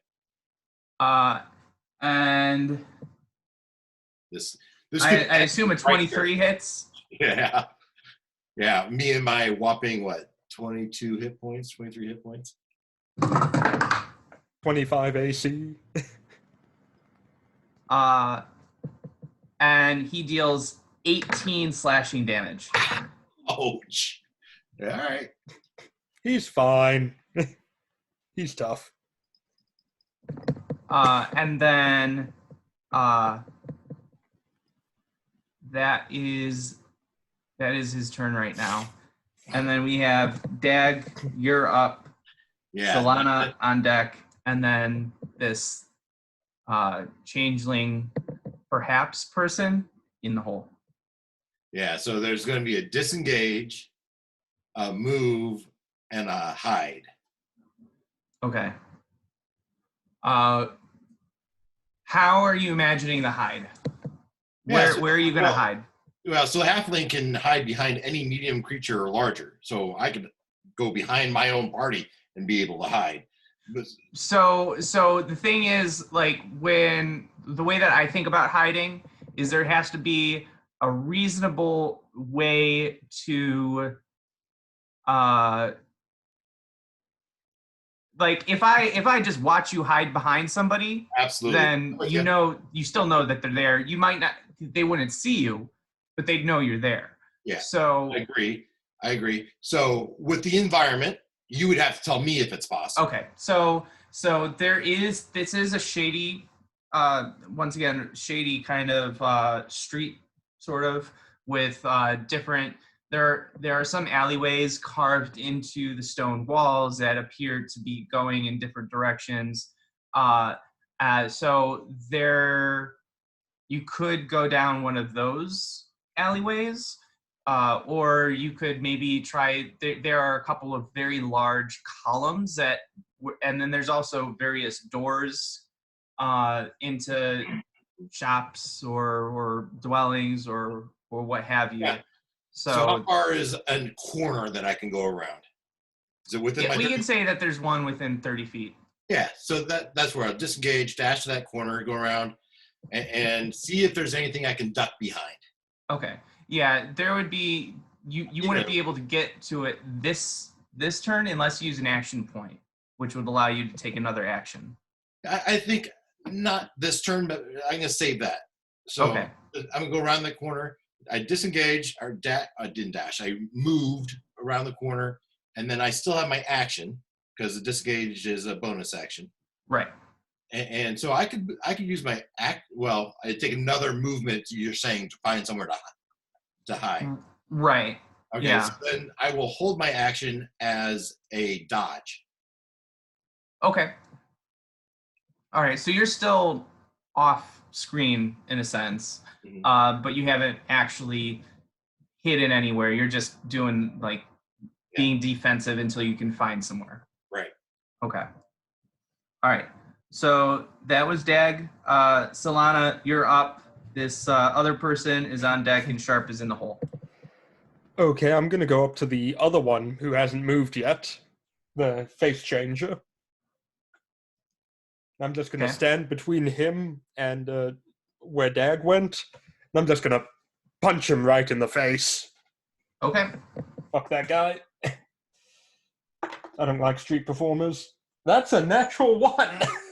Yeah, again, I can only do it once a night, once a day. Yeah. So roll it again. Oh my god. Okay. We should have short rested in the soup kitchen. We needed to. That's a 4. Plus, Okay. So roll a D100. Okay. 94. Oh my god. What? What's that? Self-decapitation. Probably. Don't give him any ideas. No, it's fine. That's my fetish. So you move to hit this guy. He immediately turns to look like you. Uh-oh. And in doing so, this thing moves all of a sudden like you do and seems to anticipate your attack, kind of redirecting you and causing you to get knocked into the ground, and you go face first into the stone. Ow. So you take triple max of your own unarmed damage. 21. Okay, that's a lot of damage. I'm not talking about my childhood here either. Okay. Am I still next to him though?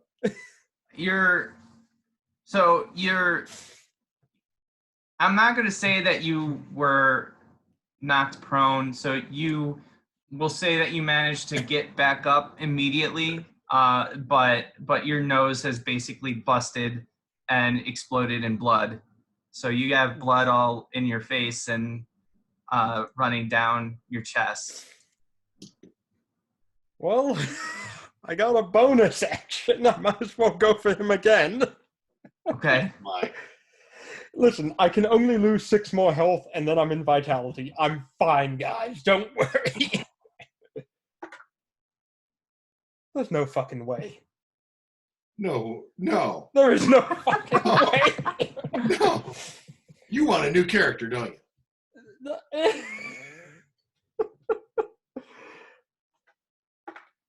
Okay, well, it's 22 to hit at least after the nat 1.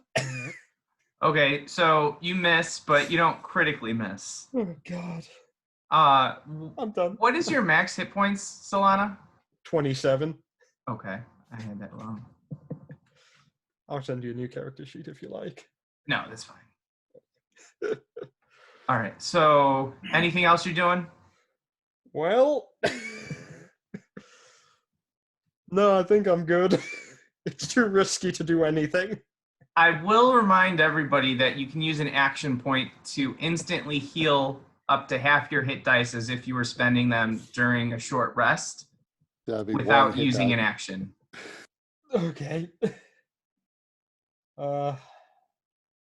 Yeah, I should probably do that. Otherwise, this is going to go horribly wrong. Okay. 4 hit dice? Yeah. 4 So hit everybody dice. should have 4 hit dice, so you can spend up to 2 of your hit dice. Yeah. With the expenditure of an action point. It's not considered an action. Really? Okay, fine. I'll heal my entire 3 more hit points. Wait, don't you have a constitution bonus? Yeah, so a total of 5 more hit points. I'm at 11, guys. Better than you were, though. Yep. Oh, God, Dice, why have you betrayed me today? Anything else you're doing, Solana? Nope, I'm out. Okay. So it's now the person that Solana attacked. It's their turn. And it all of a sudden changes its form, but this time it doesn't change into any of you. Its nose elongates into kind of a muzzle. It grows large, roundish ears, sprouts fur, brown fur all over its body, claws lengthen, and eyes go completely black. It's a were-rat. Where at? Yay! I haven't seen this yet. So. This is Joe's worst You nightmare. hear that from like manifest. around the corner. Around the corner, you hear, "Oh, we're at."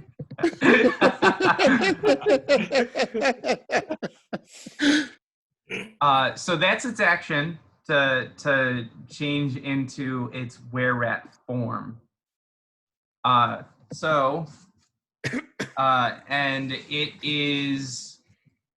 it's not going to run towards Come on, it's a rat. We all know who it has to go after. right, but it used its action, so it's not going to move towards Dag. But yeah, so it's now Sharp's turn. Joe, you're on deck, and the Minotaur is in the hole. Wait, Joe doesn't have to make a Constitution saving throw or have fear and have to run from the thing? So I am PTSD going score? to, as a bonus action, I am going to hex the were-rat and put a curse on his wisdom. So again, you see the flicker of golden fire in my eye, just in one eye, as there's a flash that seems to wash over this were-rat. And then I am going to step up to it and attack. That's 21. That hits.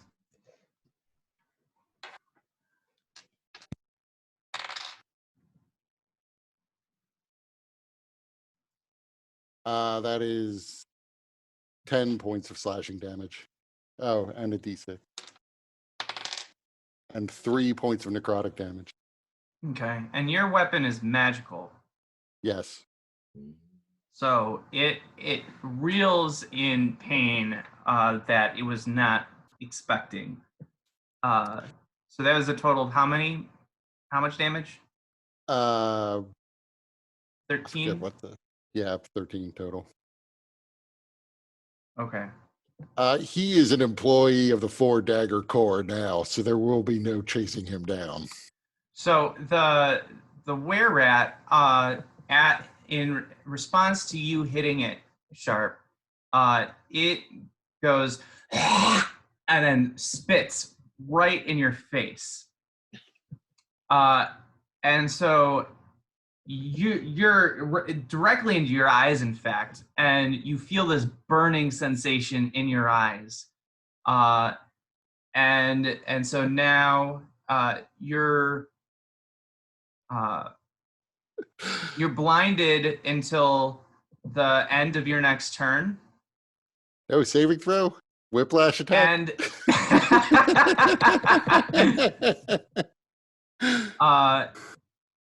and then make me a Constitution saving throw.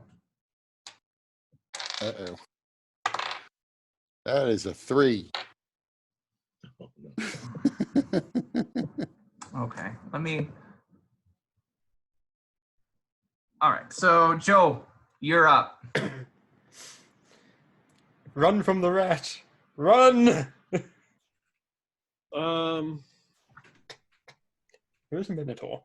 So we got the Minotaur hacked our buddy Dag, and he ran off. And Solana busted her face, Self-flagellation. and then he just spit it. So I guess, in a panic, I just kind of look, and it's a were-rat, and realize it's a were-rat, and I reach in and pull out my trusty blowgun and try to shoot him with one of those darts. Oh, you the one of the darts that you had from the Bugbears. Yeah. Okay. So are you proficient in martial weapons? As a ranger? As a ranger, yeah, you are. So okay, so you can do it with proficiency. Okay, good. And then I remember that was that one. All right, It was so carrion go crawler ahead. poison. Yeah, go ahead and make your attack roll. Gets a 1, hits me instead. Maybe. And that's at the Minotaur, you said, No, or it's the were-rat. were-rat. So that'll be Dex. 12 plus 16. Okay, that is a hit. All right. So whatever the dart does, what, 1d4? I think it's just one. Okay. So Plus Dex. oh yeah, plus Dex. So But it's 3 also total. not a magical or silvered weapon. So actually doesn't do any damage. I didn't know you had a beast companion with you. And then it's a con save. Okay. So the dart protrudes right from the were-rat's neck, but the were-rat seems to the flesh seems to mend right around it and push the dart out. And then it seems like for a second his eyes kind of glaze over and he's a little weary, but then he seems to recover. Once you do that, Sharp, the Minotaur goes to hit you with its horns right into your chest. So give me a athletics or acrobatics check.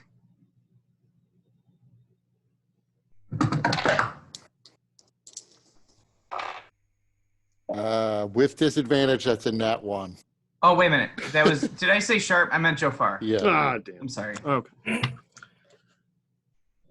Oh, athletics. I'll take that. 20, not natural. Okay. He got a 24. Mm. So you're knocked prone. All right. All right. All right, so we got Minotaur is up, Dag on deck, Solana in the hole. The Minotaur charges after Dag. So let's see. So he's able to follow you towards the alley, and then he has a 40-foot move speed. But before that, everybody except Sharp, because you're blinded. Yep. So Silhana and Jofar, you guys can get attacks of opportunity. Jofar, you're at disadvantage since you're prone. Oh, but if you hit, it will stop him in his tracks because of Sentinel. Disadvantage. I'm at disadvantage. Because you're prone. Nice. It's not going to hit anyone. So at disadvantage with my dagger, that's a 21. Nice. So you do hit. So you manage to stop the Minotaur in his tracks. He takes And 4 then- piercing damage. Okay. So the way I imagine it, you stab right into his calf, causing him to kind of jerk. And now he has his full attention upon you. Solana, what did you roll? 8. Okay. So yeah, that was a miss. So now, since the Minotaur has his full attention on Jofar, who is prone, Over here, Steak. he is going to raise his great axe and chop down on Jofar. Now I'm wishing I told Dag where the statue was, since he may be the only one to survive.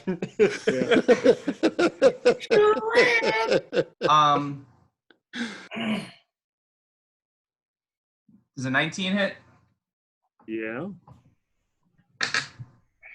Is that an imperial or metric 19? Because that could be a huge difference. Oh, wait a minute. So, Solana, you roll at advantage, and Jofar, you roll with normal, because even though you're prone, you have advantage on attacks against him because he's attacking recklessly. Then that's a 24 to hit him. Okay, so you would do some damage too, and Jofar, you didn't crit by chance? No, last attack. it was a 19 and a 17, so Oh, so close. on the dice. So. Take 7 points of damage. Okay. So it raises attacks down upon Jofar, dealing 15 slashing damage. All right.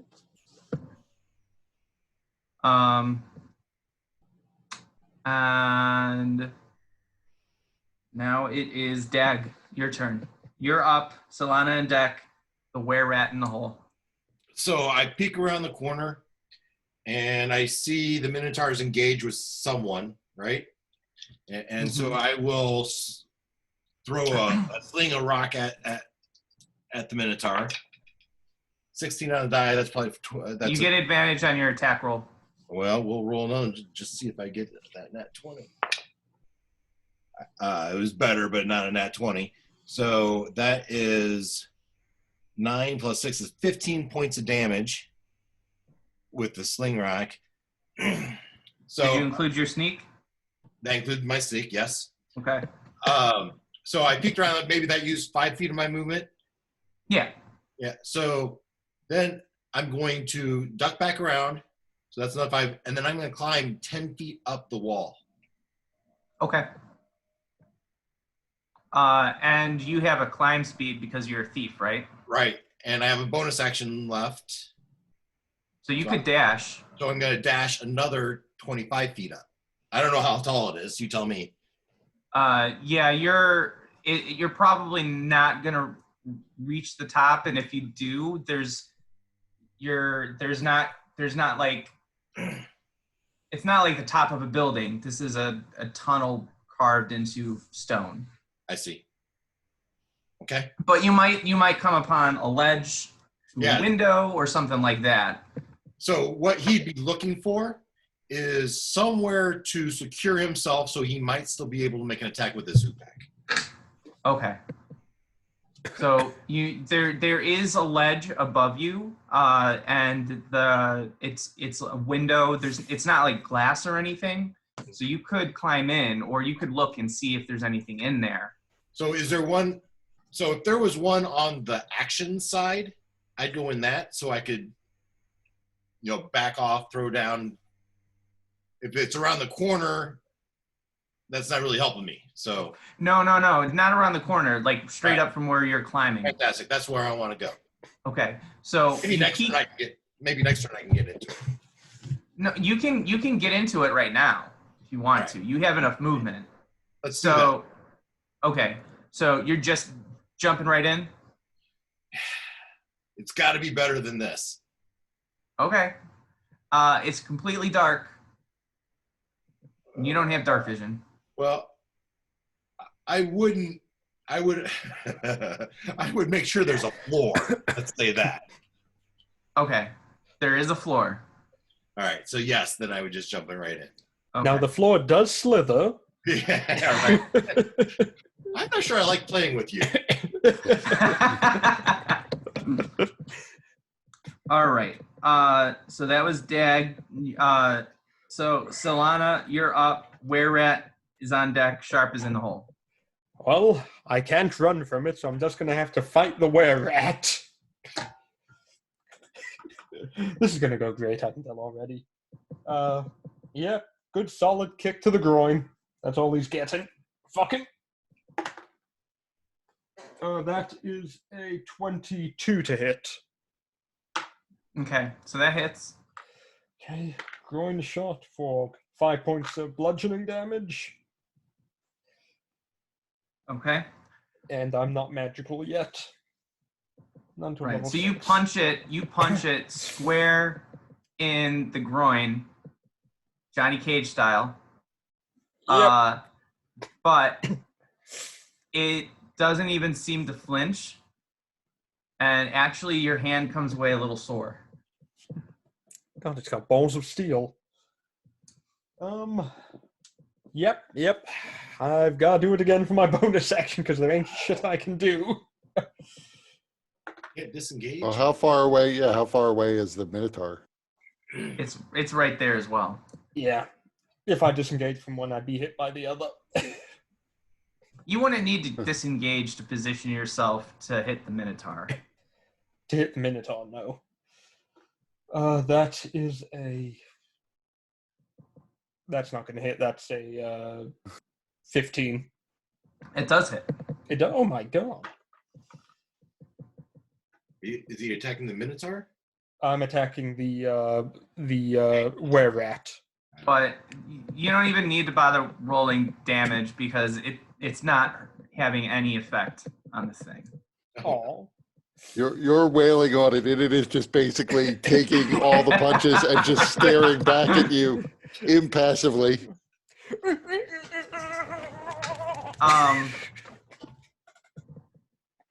Solana, at seeing your attacks having zero effect, a sudden thought comes into your mind. Uh-oh.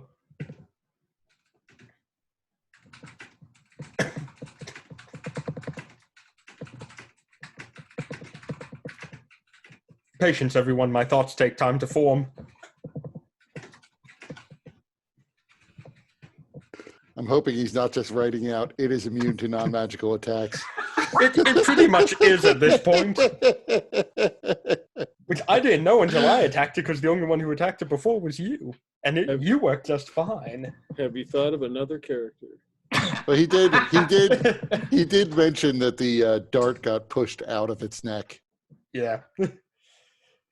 So about that wizard I want to make, which is a Nigerian prince who's a kobold. No, never mind. Nope, that is true.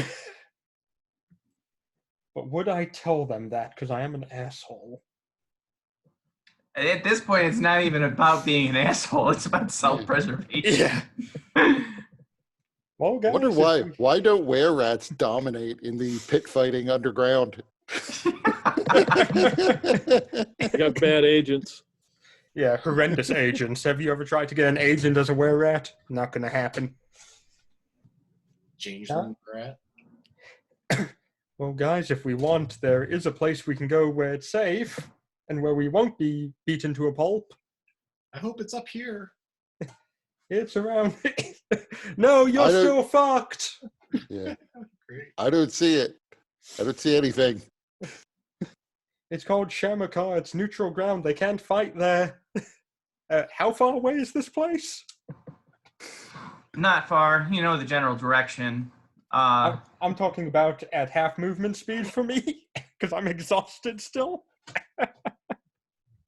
It's going to be a challenge, but Yes, that's it is. probably your one hope. We go that way. So what you're saying is we need to fight to the death. Got it.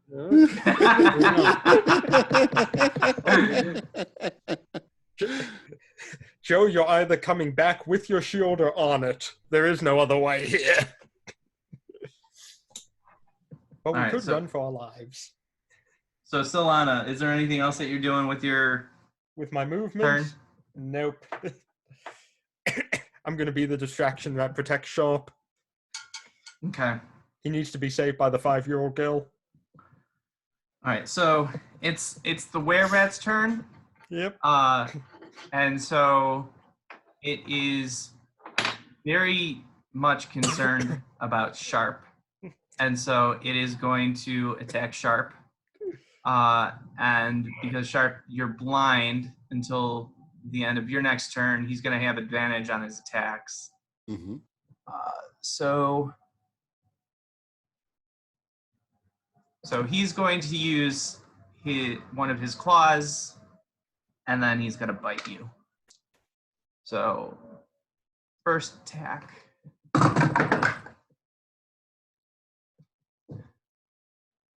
20, not natural. It's So ooh, max damage, 8 damage on that. And then he's going to use his bite. That's a 21. Yep, the dice tower's warmed up.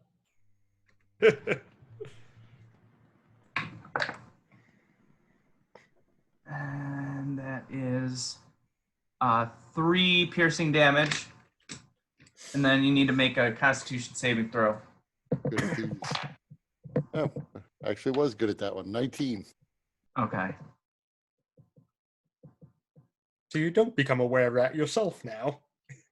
Oh, that's my dream. Just to become Joe Farr's nemesis. I'm sure he'll suspect me anyway now that I've been bitten. Yeah, Yeah. good point. All right. So Sharp, you are up. Jofar on deck. Minotaur in the hole. So Sharp, you're gonna be blind until the end of this turn. But so I can't really, I don't know where Sohana is indicating we're supposed to run. Right. So I'm not just going to pick a random direction and hope I don't hit a wall. Go forth, I've- my son. I do vaguely know where the were-rat is since it just attacked me, so I'm going to attack it at Okay. disadvantage. That's true. It doesn't have a great armor class, I guess. That's a 17. That hits.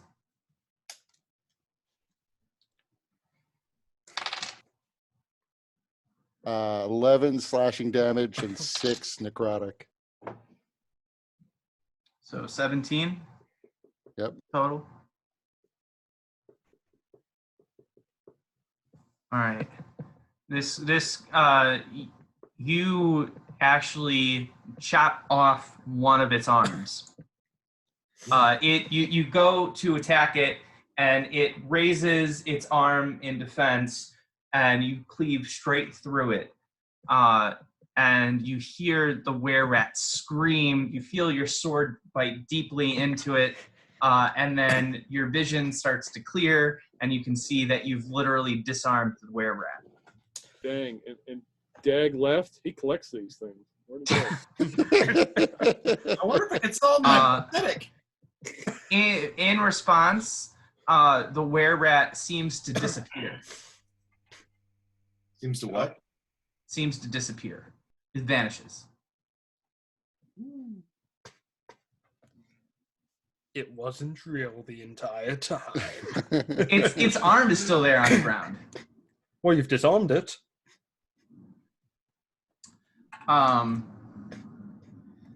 So, Jofar, you're up. Minotaur on deck, Dag in the hole. Unless Sharp, you had anything else you wanted to do or spend an action point or anything. I'm going to reserve my action point for the moment.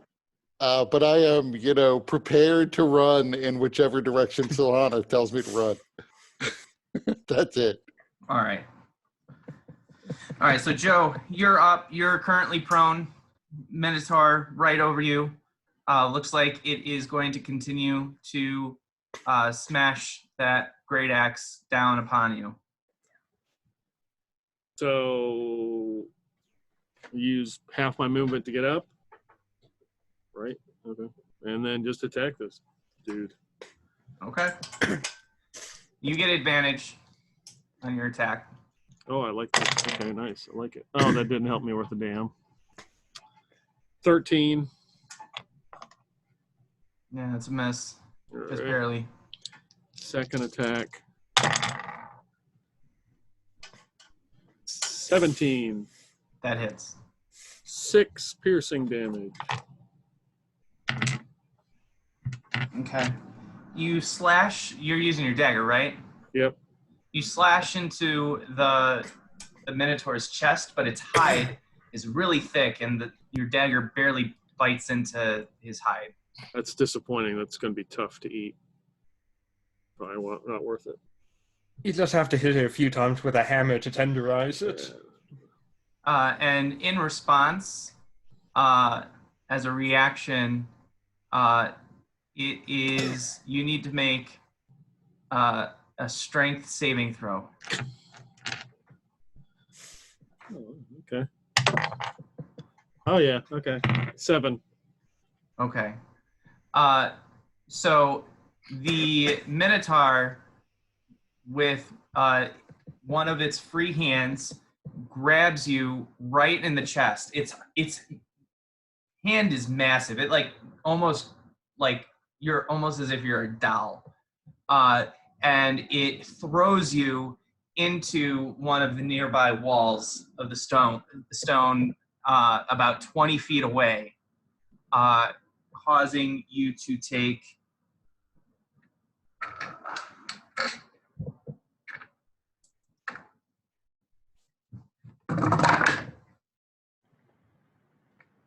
100 million damage. 20 damage. Gee whiz. I was close. The cousin of that warforged that threw Elmorn through the tree. Apparently. So I can't wait to hear about how your father died, Kurt. It's going to be amazing.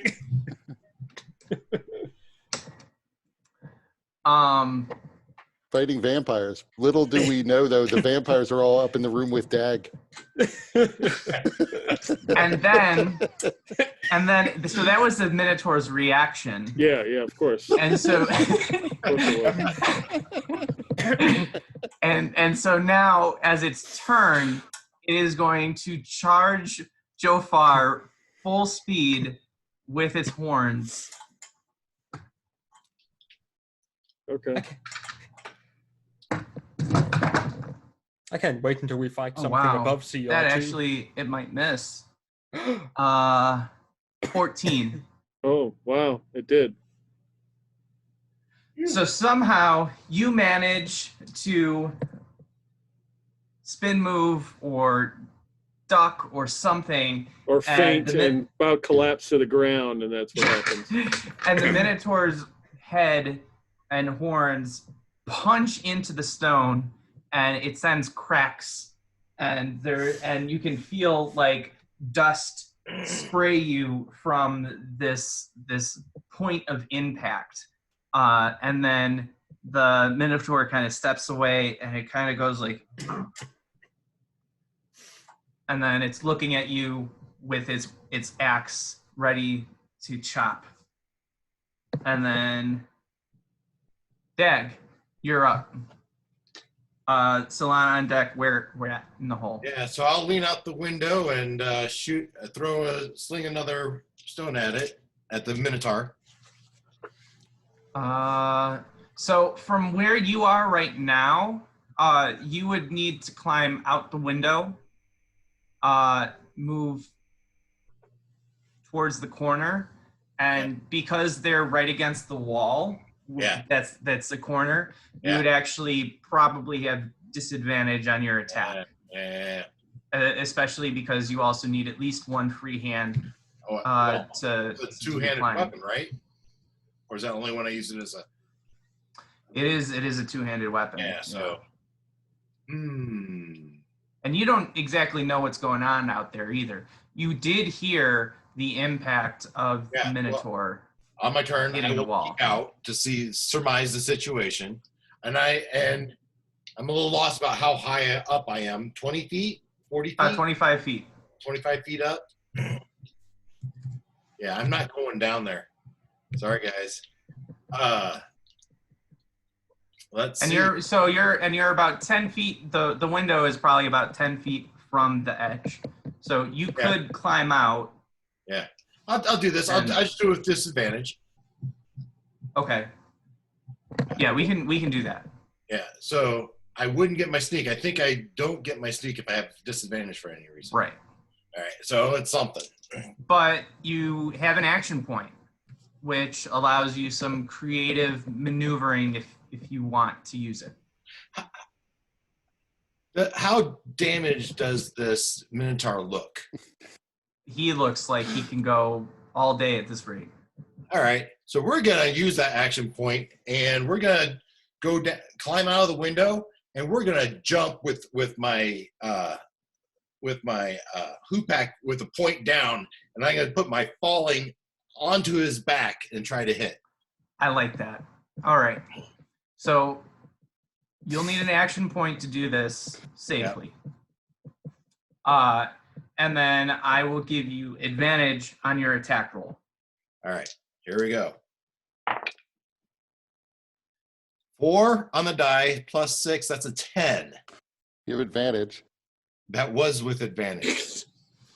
I rolled a 4 and a 2. See You here. have super special secret. And then you see, Right next to the thing, he falls into it and he's just stuck upon his own thing. Hopefully I didn't land on Joe. Yeah. How much does Joe take? it wasn't a crit fail, at least. So you overshot a little bit. Yeah. And unfortunately, because you didn't land into the Minotaur, Yeah. you're gonna take falling damage. Yeah. Well, So good night. Oh, sorry. Go ahead. Well, just good night. I've only got 5 hit points left, so Well, you Do got you have vitality, vitality points still? yeah, okay, but I'll just be unconscious, right? No. No, No. when you're in vitality, you can still act normal. You just have the dispirited condition, and you take a level of exhaustion. Okay. Yep. So that look that the Minotaur had when it hit the wall, kind of the look that Dag has as he hits the ground. So yeah, you take 4 falling damage, Oh, well. then and give me a percentile roll because you did that with your hoop hack first, so you might actually break your weapon. Oh, I don't want to break my hoop back.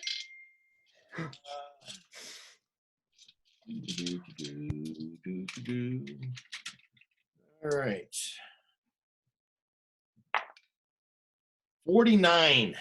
Okay, your weapon is not broken. You can hear it didn't like what you did to it, but it's still intact. Yeah. All right. All right.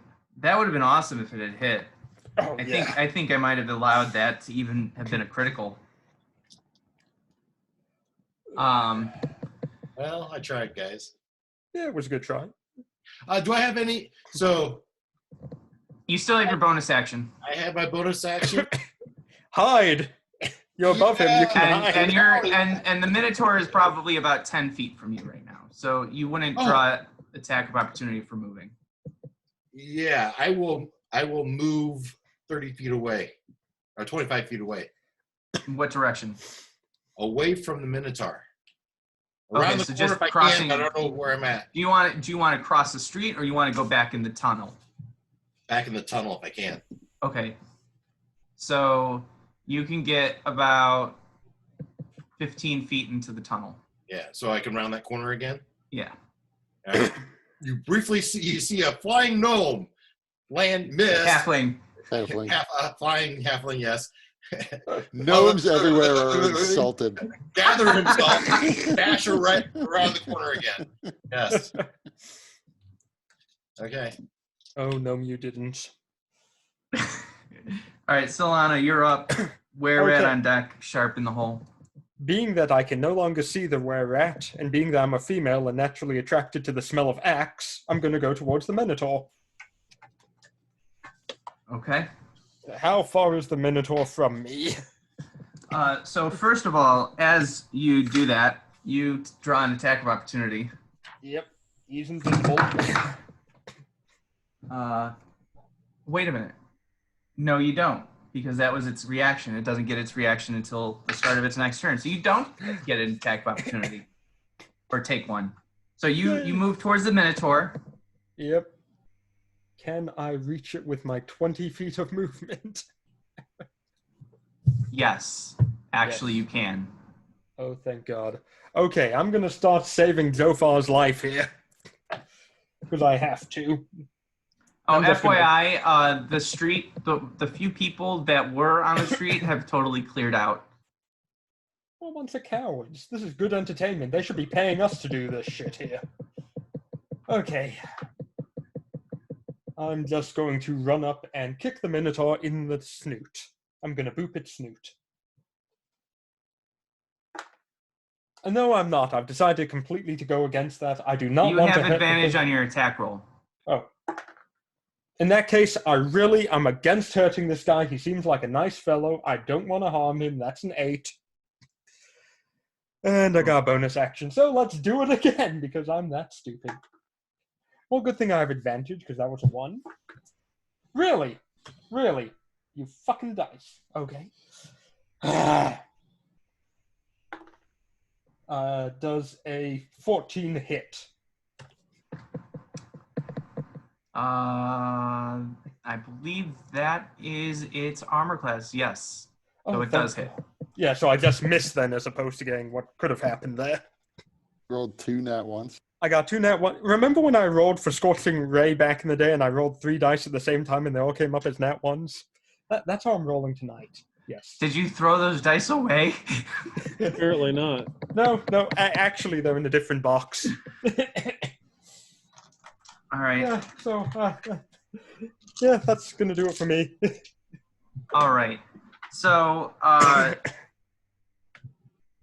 the were creature,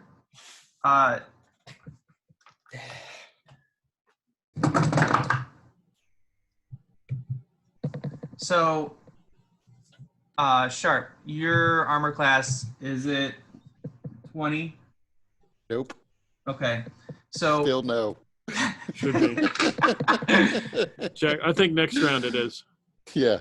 So you so you suddenly feel this thing's claws bite into you as it reappears and slashes into you, dealing 5 slashing damage. And then and then it's also going to follow up with a bite, but it's going to miss. It bites you, but you're able to redirect it to your shoulder, which is pretty well armored, and you can hear this teeth kind of crack, and it pulls itself away, painful as it was to do that. And then it's your turn. Then Joe is on deck. Minotaur in the hole. So I will say I have a Minotaur to kill. So let's make this quick, and I attack him. That's a 18 to hit. That hits. That is 8 slashing damage and 5 necrotic. Okay, go ahead and describe how you kill it. So he tries to bite me. I tell him I have a Minotaur to kill. He then leads in like he's going to bite again, and I wind up bringing my sword down over his shoulder, cutting down partly into his chest and knocking him down beside me. Nice. Anything else that you want to do? I would move over to the Minotaur Okay. and shake flick the blood from the were-rat into the Minotaur's face. Okay. All right, Joe, you're up. Minotaur and deck. Dag in the hole. All right. So do I have advantage? You do have advantage. All right. So staggering, I go after the Minotaur again. Oh, look at that. Yeah, that's awesome. There we go. 7. Much better. Dirty 20. All right, that hits. Another 4 damage. All right. Death by 1,000 cuts. Sounds like a barbarian, so that's kind of what they do. Don't worry, he only has 400 HP, so it'll be 100 cuts. It's all getting half, probably. So 200 cuts.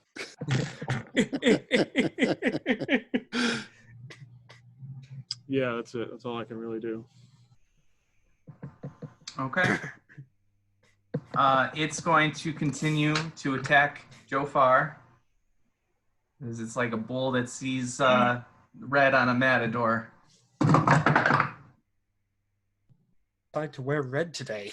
20, not natural. All right.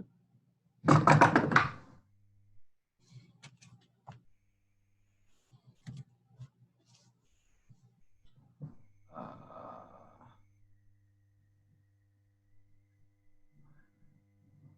20 damage. Okay, I'm into vitality. All right. So you take a level of exhaustion. Oh, yeah.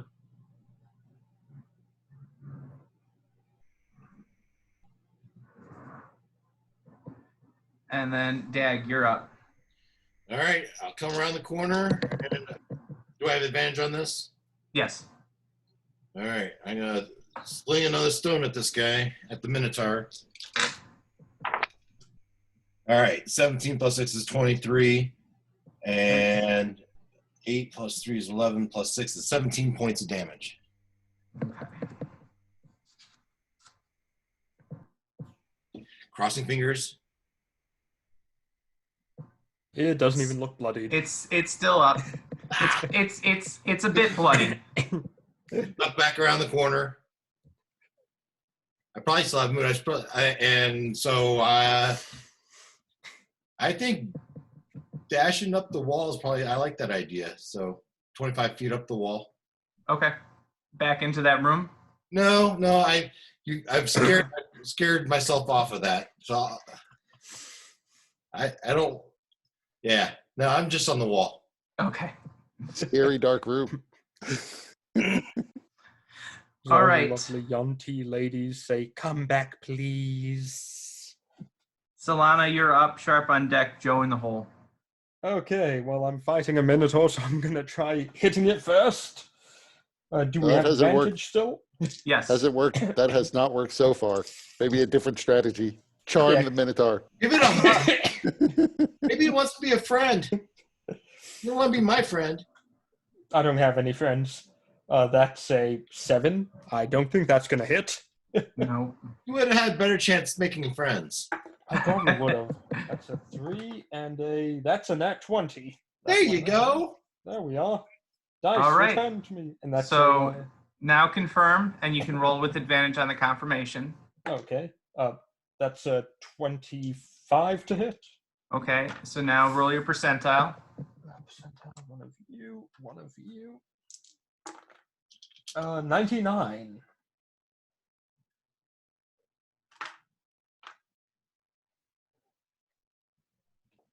Uh-oh. Okay, so I kick him in the face. you deal double max damage.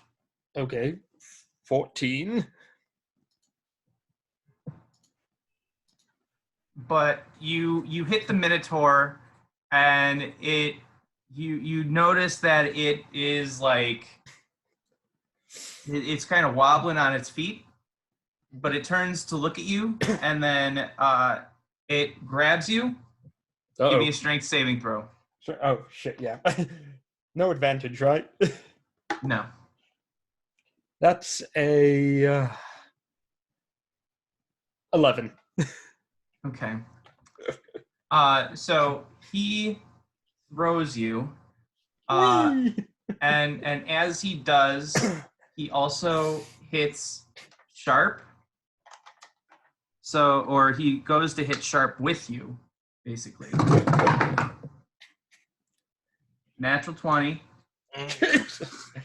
I'm gonna use a luck point to make him re-roll that. Okay. Luck. Lucky. Yeah, believe it or not, I am lucky. All right, so that's a 21 instead. What is that die you're rolling, Mike? It sounds like you're actually throwing him. He has a tower. Oh, you have a tower. Yeah, I have my own homemade dice tower. Yeah. He calls it Nat 20 tower. Yeah, it rolls really well. At least when I'm DMing. When I play, it's shit. Yep. All right, so Sharp, you take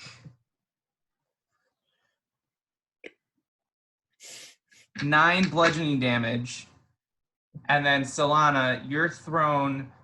Bad weapon. Huh? I don't make a bad weapon.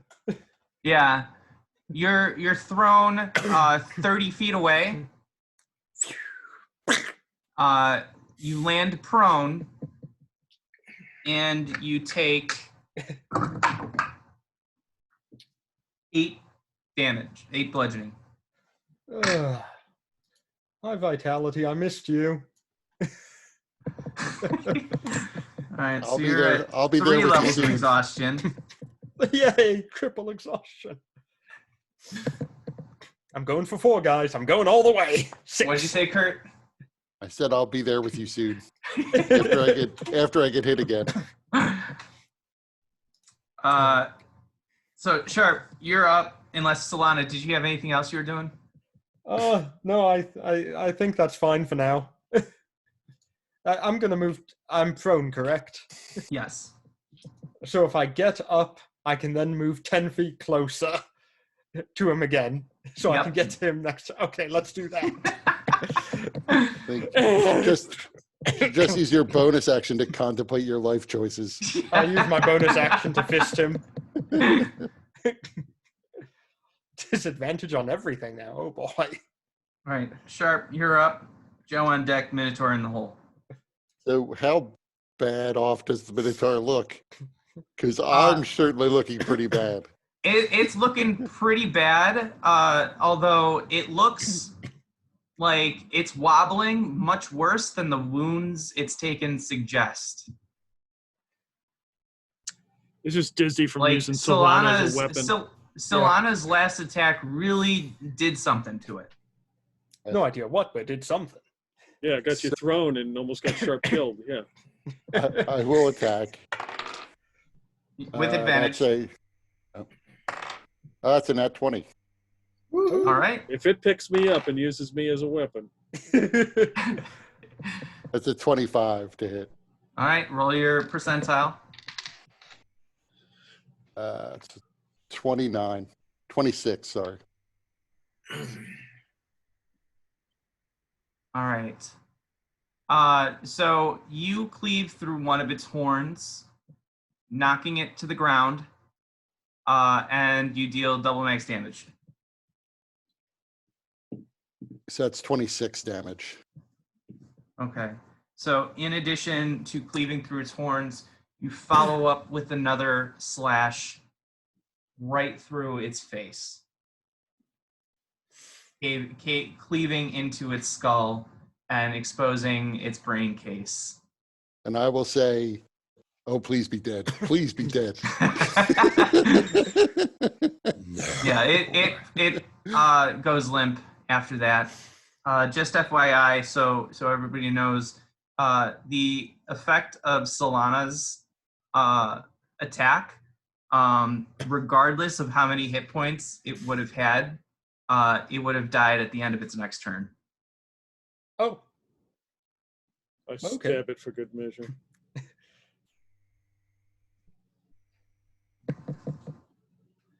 So I will literally take that moment to like go down on one knee, leaning on my sword, and pray to thank the sovereigns that we survived. That nobody died. yet. Well, You're nobody from- on our side. You hear from him, is it safe? Probably Yes. not.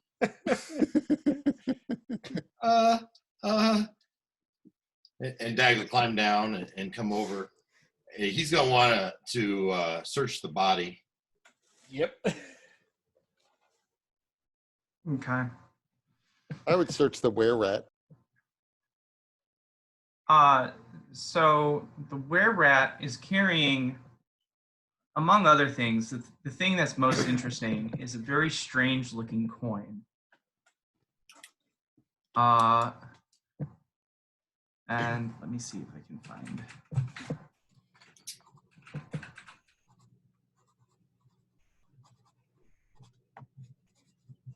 Anything magical? Because I can see magical auras. Nothing magical Okay. on either of them. I'm counting how many ribs I have broken. 8. Yeah, most of your ribs are broken. I felt it when my head met them. You're pretty bad. I mean, especially after it threw you against the stone wall. You can't even imagine what it would have been like if you hadn't dodged its attack. So the coin has a strange. It almost looks like kind of a cauldron, and above the cauldron is an eye. Ooh. You're looking for the guy with the eye fetish. And it's made out of a red metal. And the design in the coin, the relief of the cauldron and the eye have highlights of like a silver in them. You don't have a picture, do you? I do not. I made this up on the fly.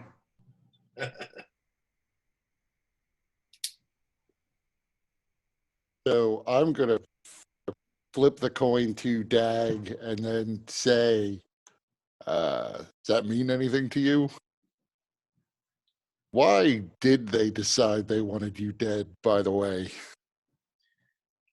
Well, so the orphanage, the Jarasco Home for Wayward Youths, is sponsored by the Baromar clan, and they kind of run one of the under groups of the city, and the Dask kind of run a different one, and they're warring. And so these monstrous Dask gang people, they hate all halflings. So they just assume all halflings are part of the Barmore clan. The Barmore clan is headed by halflings. If I had my notes in front of me, I could tell you the names, but I'll just note that everyone in Sharn knows about let me just I thought you were going to say everyone in Sharn hates halflings. no. Everybody knows about the Boromar clan. Yeah, so So it's an open secret that they are pretty much the think of them like the mob or mafia. If there is a business in Sharn, they probably get a cut. It's gone on to the point. It's such a long-standing practice that a lot of people paying off the Boromars is almost like accepted as if it's just normal taxes. So everybody knows that the Boromars are kind of like this mafia type group that runs a lot of Sharn. But they did a lot for me. They rescued me from Talenta and then gave me all sorts of skills. And now I'm free. I just have some loyalty toward them. But yeah, I'm a halfling, and yeah, the Das don't really like us. Well, we need to get off the street. We can worry about this later, but I don't want to get attacked when their buddies show up. yeah, no doubt. Is there anything on the Minotaur? Oh, right. So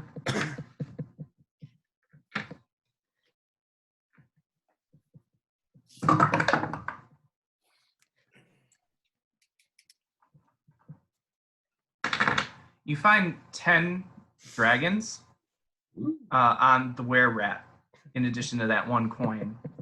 To me. What's that? You weren't talking to me.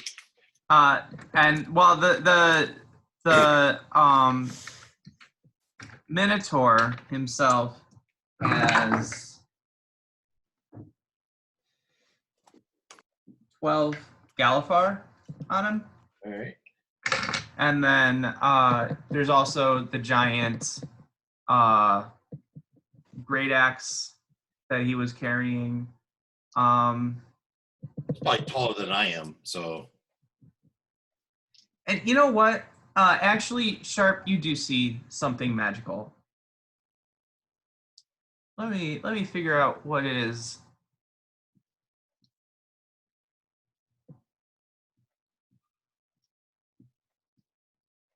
Looks behind him. He sees a very tall black man. He happens to be a basketball player. He knows he's magic. My hat might show up as magical to him.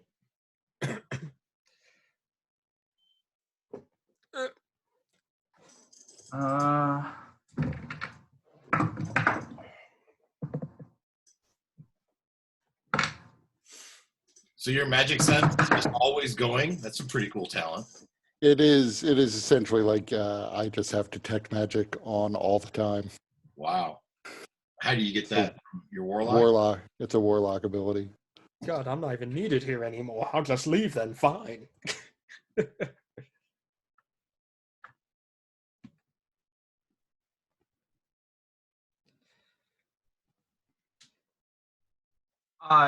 You find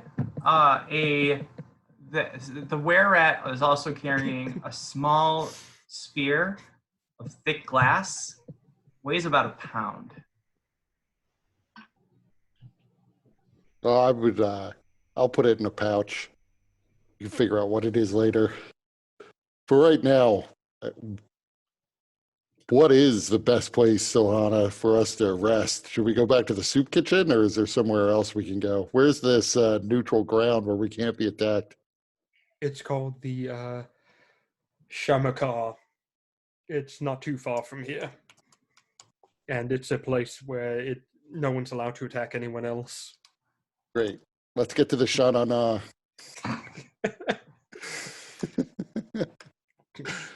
All right, Fonz. I don't think they're together any longer. Yeah, I honestly, I don't know why, but I didn't expect you guys to actually go through with that fight. I thought you might realize that it was going to be really tough and Yeah, run, but I know. Yeah, it's only our second time playing. I understand. yeah, I did try to run You did. yeah. Dag did. after I Uh, took 20 plus points. Hey, Da- part of the reason why I fought was I first of all I don't know that alley goes anywhere, so it might just dead end, and I didn't know he had a climb speed, so it didn't occur to me he might be able to escape by going up. I thought he was just running down a potentially blind alley where he would be cornered by a minotaur. I was ready to run, but technically I couldn't do anything until I knew that he was immune to anything except magical damage. And then after that, it's like, oh, he's disappeared now. Well, I wonder if he's run off or something. I better go help Joe. yeah, The it great really news did not is- like Joe. No, the great axe. I'm taking it. Okay, that'll be his new weapon. it's about as tall as you are. That's fine. It's a martial weapon. I can use it. Is it right stat out of the book? 2d6. No, it's actually so it's 2d12, but you can't, like, it's like a 30-pound axe. It's not the one right out of the player's handbook. It's a size up from the one in the player's handbook. So it's So like that one's- disadvantage. Right. That one's two-handed. So this one is like two-handed and large. Or you swing it probably with disadvantage. So if I had my Goliath pick up Joe, I could use him as the axe. Something like that. So, but yeah, you can definitely take it. How If- you would can use you, it with- effectively. With all of our levels of combined exhaustion, I am not sure we can drag a 30-pound axe. That's okay. We have the half. They're not exhausted. So Dag is 1 point away from a level of exhaustion, I Right. believe. Yeah, so he can And carry Joe the Farr axe. only has 1 level of exhaustion. So, and Sharp, you only have 1. It looks like. Yeah, I've got 3. Yeah. Trip on anything on the way there. Let's take a 5-minute break. Okay.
What you maybe didn't count on is that basically, I have no idea how old Dag is, but I am imagining him to be very childlike.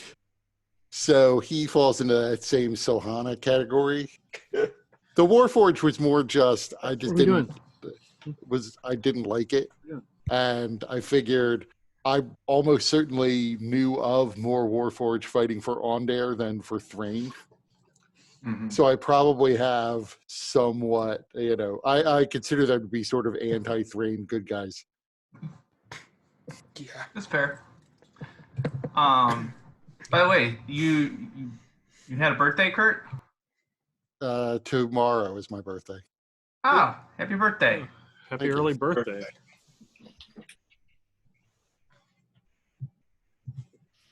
Are you How doing did the you same know? thing?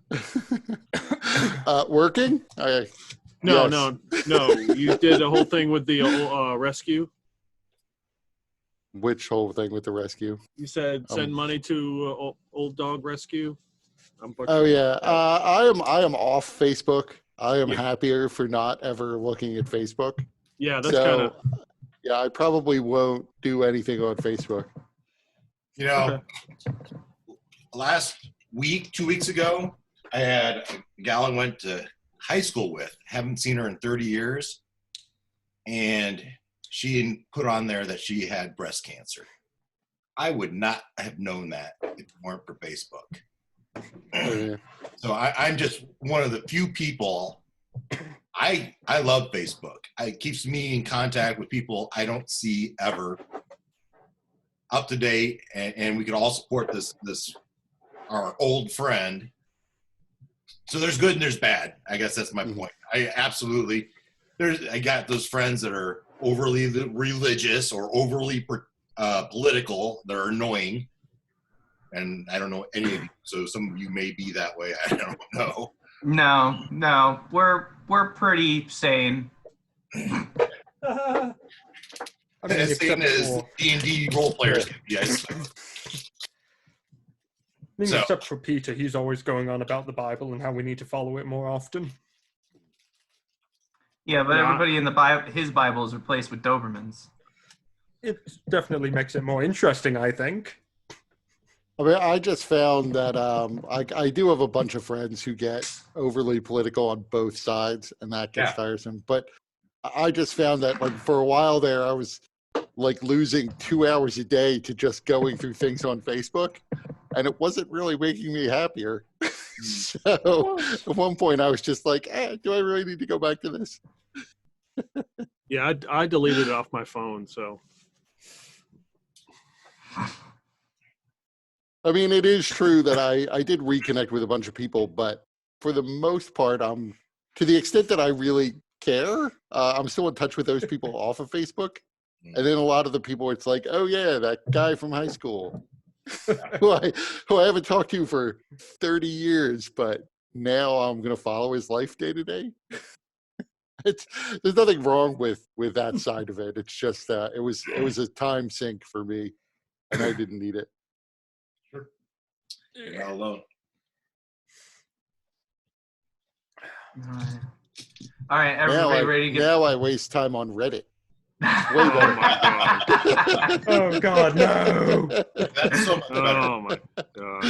You know, it took me the longest time to really understand Reddit, and I still don't quite get it. But it's just there's so much. It's so overwhelming. I can't even be like. It's pretty much just a censored version of 4chan from back in the day. It's censored. Censored. Yeah. Yeah. Reddit is censored. That's a shock. Yep. In comparison to how it used to be, it is. Yeah, there's hardly any white supremacists on Reddit these days. There used to be whole subreddits for that. There were. Yeah, it's pretty censored, a lot of the stuff on Reddit now. Moderators have become a bit of dicks. There we go. So is everybody ready to get back into it? Yep. Let's go.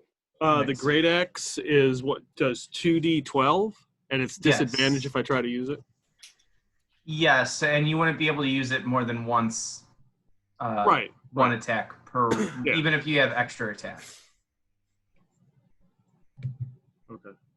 And it's a finesse weapon, right? So the rogue can use it.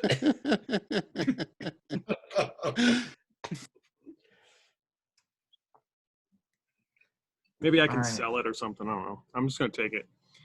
That's fine. Yeah, we have And Craigslist. you know, who knows? I mean, if it's something that is very much what your character is invested in, wanting to learn how to use it, we can certainly play around with that. You're a ranger, right? For now. Training montage to become a wizard. All right, so you guys have just slain this were-rat and a minotaur. There's nobody on the street. It's very quiet. Even more so than when you guys were fighting the others, because Solana, you would know that everybody here knew who these two were. And so the fact that you guys have openly not only confronted them, but killed them, Solana, you're guessing that this is not going to be as simple as getting away from the last people that you murdered. Yeah. Yeah, guys, I think we should go to the neutral ground for now. Pull my cloak up over my head and put on my disguise kit. Oh, shit. Where did Dad go? Where could he possibly be? Look, a little child with a mustache. Have you seen our new friend? Well, I'm not sure I can. Oh, shit. So I am disguise gonna let Silhana just carry her piggyback style, or fireman's carry, because she's slow for her. I'm down to only 40 feet. 20 All right, feet. so you guys, as you guys are walking through the streets led by Solana's direction, one thing that you notice now is as you guys are passing by shops and dwellings, those that have doors or windows that open and shut are typically being shut or closed up once you guys are approaching, and anybody that is out on the street moves away from you as you guys are walking by. So eventually you come upon a very active area. There's lots of people around. They don't have the same reaction as the earlier people did to you, but people are looking at you as if they already have kind of heard about what happened.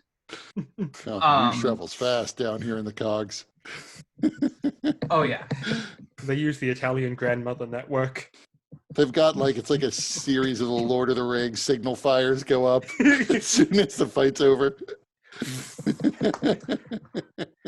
Blue if it's them, red if it's them. So one particular column that is absolutely massive it has a large door, like literally large, like probably 20 feet tall and just as wide, set of double doors, and it is clearly labeled as Shamukar. So this is the largest and most successful tavern in the region, and as Solana indicated, it is also typically safe to be here. There are very strict rules about fighting on Shamukar's grounds. As you approach, you hear the sounds of music and debauchery, and you also smell things that you never never experienced and hope never to experience again.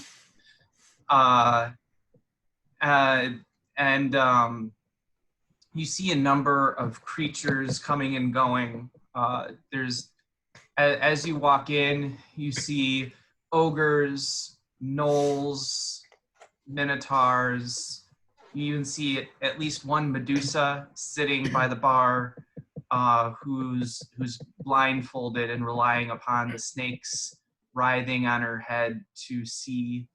Lots of goblinoids all around. The general layout of the place is, as you walk in, there's a lot of table seating to your right. Towards the center of the room is the bar, and it's kind of in all around bar. There are places where there are fires going and for cooking food. Some people are cooking their own food. The person behind the bar, which Solana, you would know this person. Their name is Chip. She is a troll who is the barkeep. I will show you guys her picture. So when we're about to walk in, right? Well, this is the scene we were getting as we were walking in. Yeah. So I was about to walk in. I take a step, cough, barely, and then stagger back outside and use my action point to use hit dice. Okay. I was gonna propose we short rest in here, so you didn't have to use your action point. Short resting is my idea. So this is the barkeep, Chip.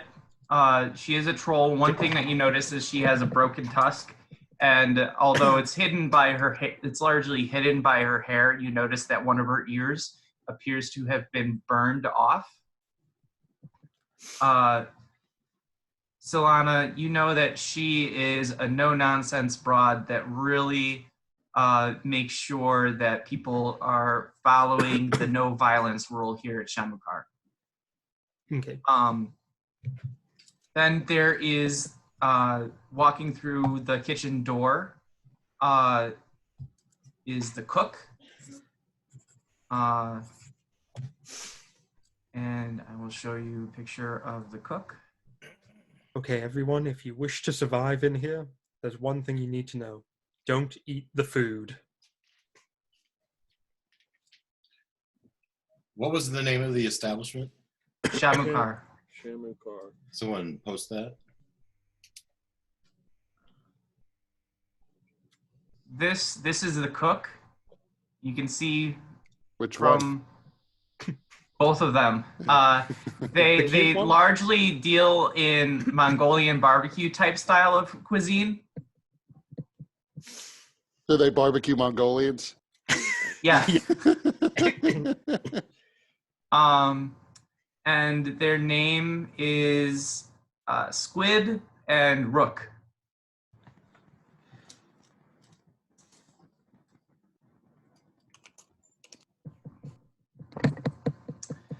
So as you walk in, you notice that there are some people that kind of stop what they're doing and stare at you. Clearly, this place is not used to accommodating groups of humans Badasses. like you guys. There are very few humans in here, and those that are, or at least of the more common humanoid races, those that are look like some of the hardest motherfuckers you have ever seen. Present company not included. We are covered in gore from three different fights. Yeah. You guys have a way of attracting negative attention and deciding not to shy away from it. You ever notice how much more peaceful our lives were before we met a halfling?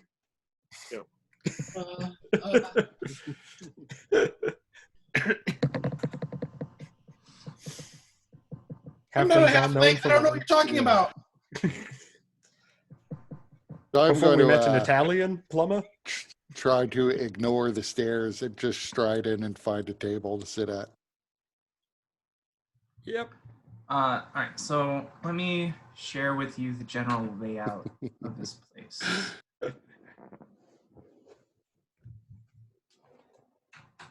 I'm glad nobody came up and said, I'm sorry, it's going to be about a half an hour wait. Can you wait outside where fighting is allowed?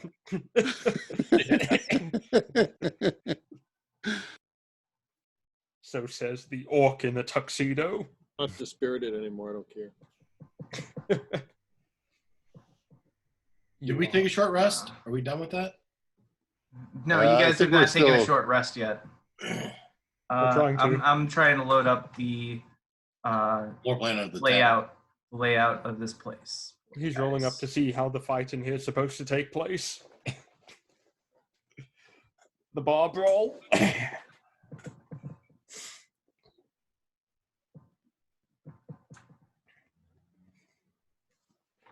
I just thought he was scrolling through his emails now about calling the barkeep the owner of the tavern abroad. So I thought he was going through all those hate emails right now. Hate speech. All right, so this is the general layout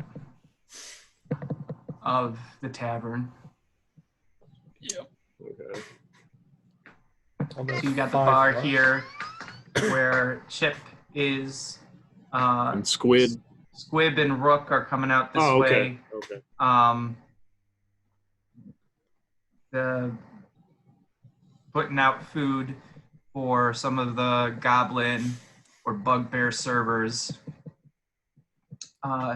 There is on the stage a harpy who is singing, and a lot of the patrons in this section are really focused on the harpy. Those are ones that probably haven't even noticed you guys coming in. Meanwhile, the people probably over on this side and at the bar, they all kind of gawk at you guys. And there are stairs up to a second level. You see that the second level, there's like a kind of like a skylight, so you can see up to the second level, and there are people like kind of walking around the edges, and there are people that can look over the balcony to see down into the stage or whatever. So. And the door in is the one in the upper left-hand Yeah. corner. This is the entrance right here. So we can either sit at the bar nearest to the fight-hating troll or find a table where we can talk privately. What do you want to do? Get a table, you'll be further away from the food and won't have to smell it. So you guys smell very clearly. It smells like a really terrible slaughterhouse in here. What's a good slaughterhouse smell? Well, a good slaughterhouse is one that's refrigerated. Okay. So it's got that going for it. Smells like bacon. Smells like burn pit. So then I would try to get one of the tables away from the stage. One of these tables here, probably. Yeah. Yeah, sure. Or I mean, if you guys wanted, you might even be able to.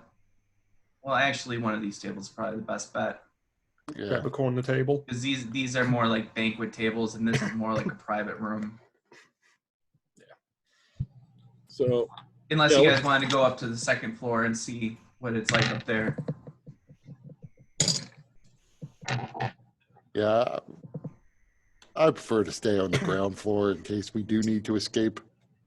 Another thing that you noticed is there are small creatures flying down from the second floor. And as you look closely, they appear to be mephits that are actually bussing dishes and food from the ground floor up to the upper floor. Well, that's nice. At least they found employment.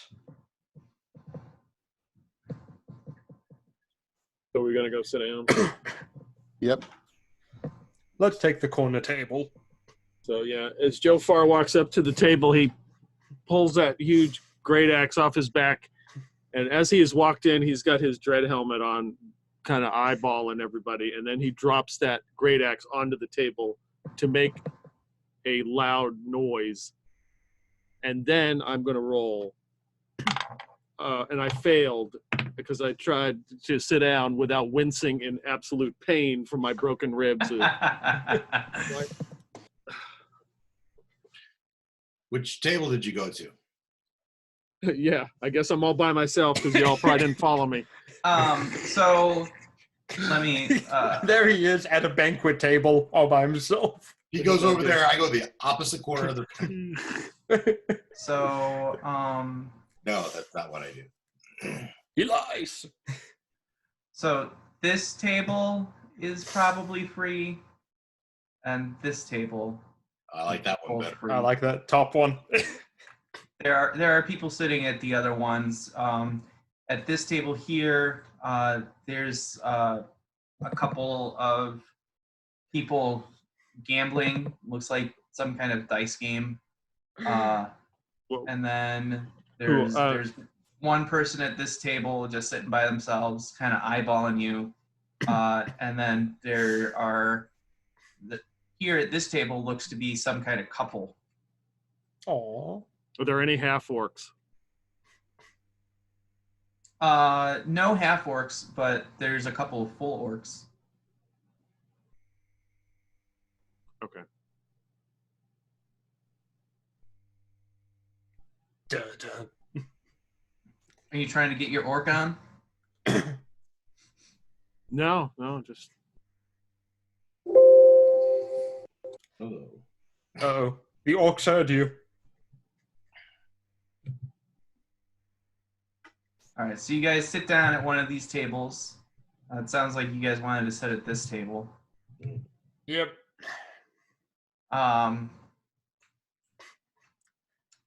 So people kind of go back to minding their business. You're not getting so much gawking. So I will sit down and then fish out my cleansing stone and just start use it to clean myself. Yeah. You'll notice that the table is pretty terribly dirty as well. I don't know if you want to try to clean the table. Yeah, I would try. It's got years of vomit and rotten food caked into it. Spilled alcohol and fluids. Yeah, I would try. In fact, I would probably, before I sit down, I will fish the stone out and try to clean the chair. Yeah, clean everything with your stones. Sharp, what are you doing? Actually, for that one, make a spellcaster check. Let's see how strong the powers of the stone are. So I rolled a 19. Okay, so it's challenging. It requires you a little bit extra focus, but you're able to get the facilities cleaned off. And actually, the wood of the chairs and the table look not quite new, but visibly clean. And they even actually reduced some of the pungence of the odor in your immediate vicinity. The table's now like half an inch lower.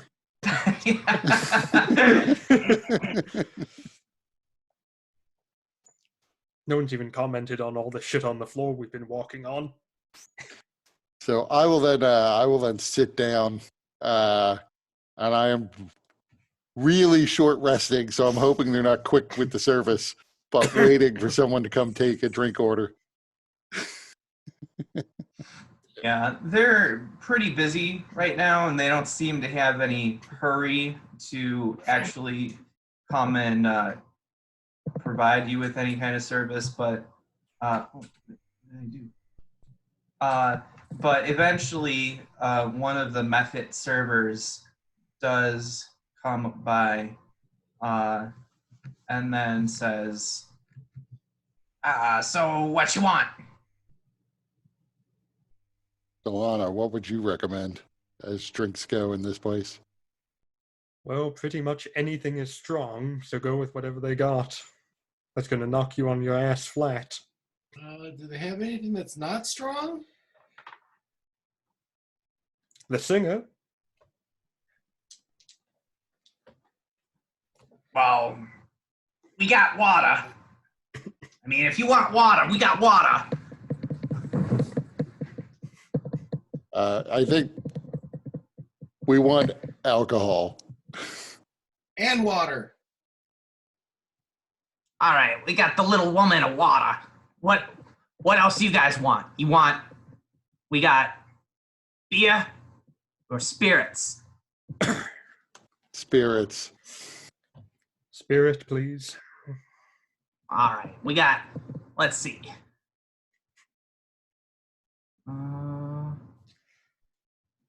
Where is it?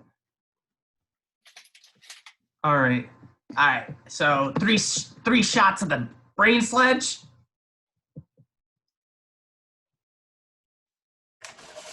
What else is there besides brain sludge?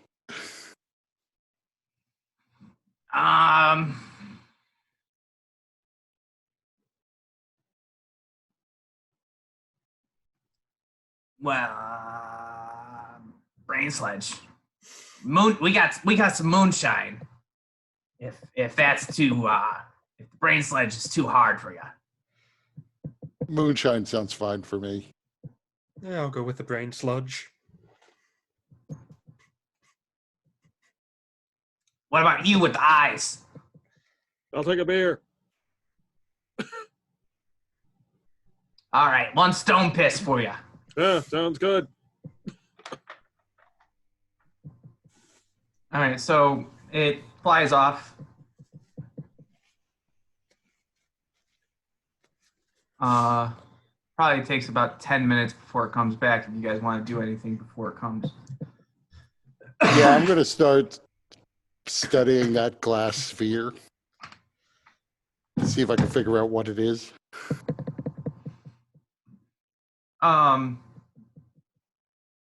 Yeah, Dag's probably already looking at it. give me an Arcana check to see if you can figure out more quickly. Oh boy, disadvantage. That's not bad. It's a not natural 20. Okay. Yeah, you've seen this design before, so you're pretty confident in getting the sense that it's a drift globe.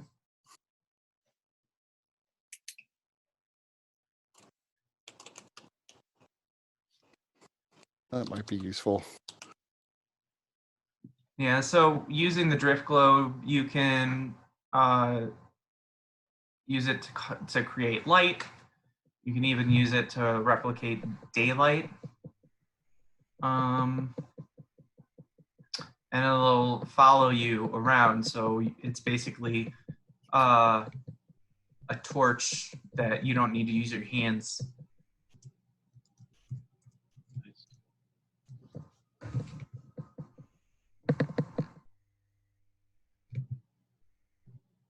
So whenever our drink comes, I am nursing it very slowly. I have no interest in actually drinking it. So, but I also, want there to be a reason for them not to throw us out.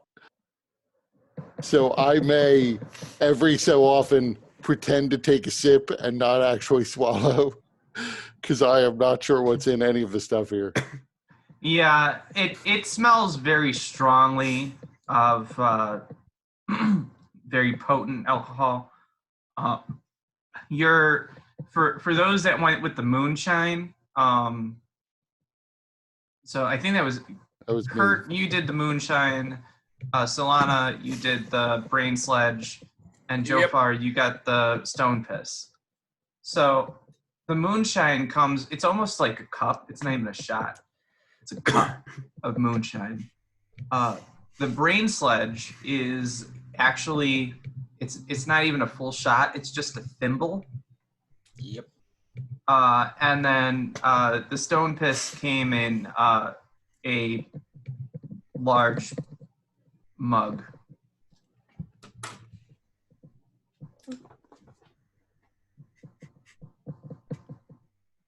I'm just downing it. I don't know about you people.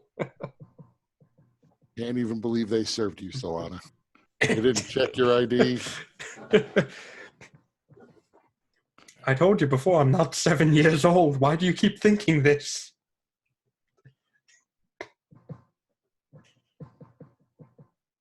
So, but you down that back, and I would at least say, whoa, we might get attacked on the way out of here. No getting plastered in this place. So Solana, you took it down. Yep. Constitution saving throw. Oh yeah. To see if your brain is turned to sludge. Actually, this isn't. This is going to be one of those. Even though I know that it's you already have saves with disadvantage, but it's going to actually be a regular Constitution check. There's not enough love for Constitution checks. Okay. Well, let me see what my con is. It is a +1. So that is at disadvantage, correct? Yep. Yep, okay. Oh, well, it would have been nice to get the natural 20, but a 18 will do then. Okay. So with that, you feel it burn awfully all the way down.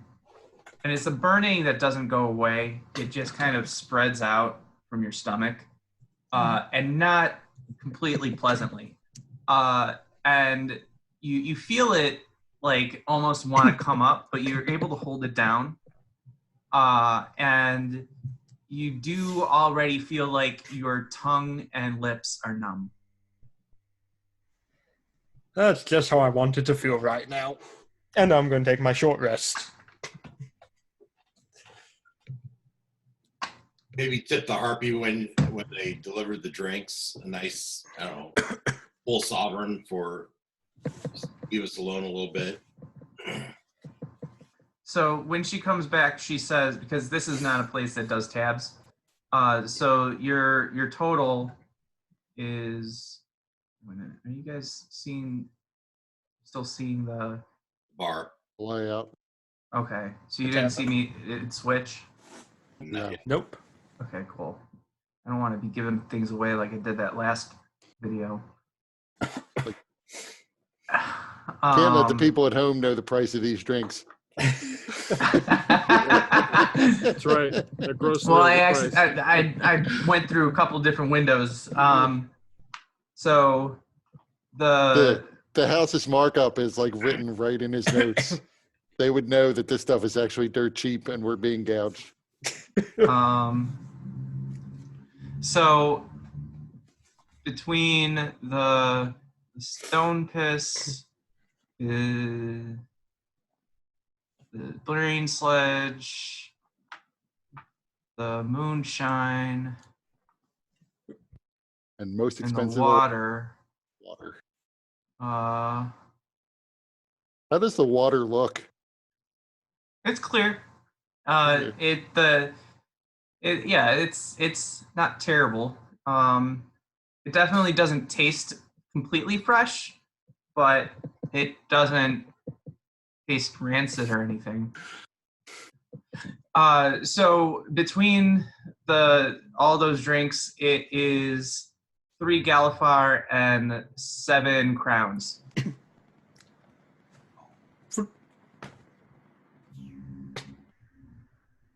Cool. And then you're gonna tip sovereign. Yeah, but I'm sure the water alone, I wouldn't think it would cost much, if anything. Well, that's 3 expensive Galifar. thing. That's the 3 Galifar. Yeah. Actually, it was a brain sledge. That was 3 Galifar. Yep. I got that taken care of. The rest of the drinks total were 7 crowns. Oh, yeah.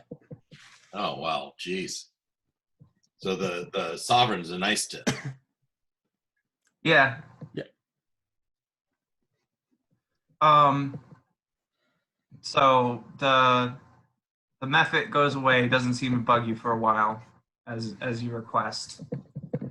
So you guys can get a short rest in. Woo-woo. I'll spend a few hit die then. Yeah, I'll take 2 hit die. So you're going to be here about an hour. The Harpy's set lasts that entire time, and she's just about to finish up as your guys' short rest is ending. Oh, yeah.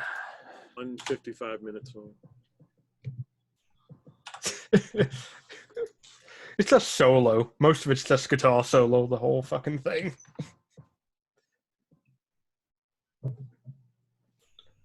Oh, yeah. 8 hit points. Yeah, I'm not much better. Okay. I So, spent all my hit dice, and I am not at max hit point. So,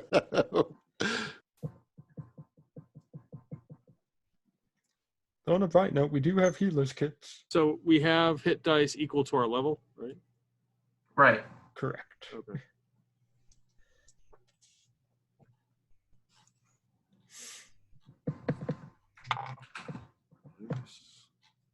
Okay. but the good news is I'm a warlock. So that means I get like virtually everything back. Yep. And it takes a long rest to remove a point of exhaustion. Damn! Yes. This is going to be Right. fun. 3 points of exhaustion.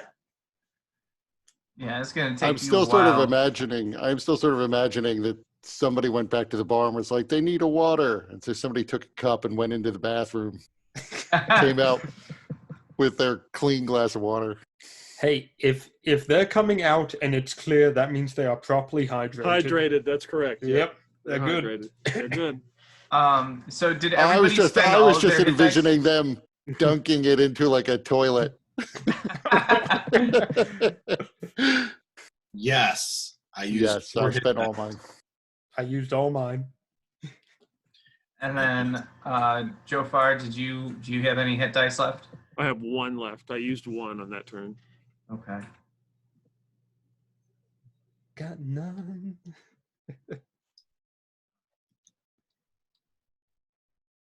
So, what do you guys want to do during your short rests? I've taken my jacket off and I'm lying face down and it's sleeping.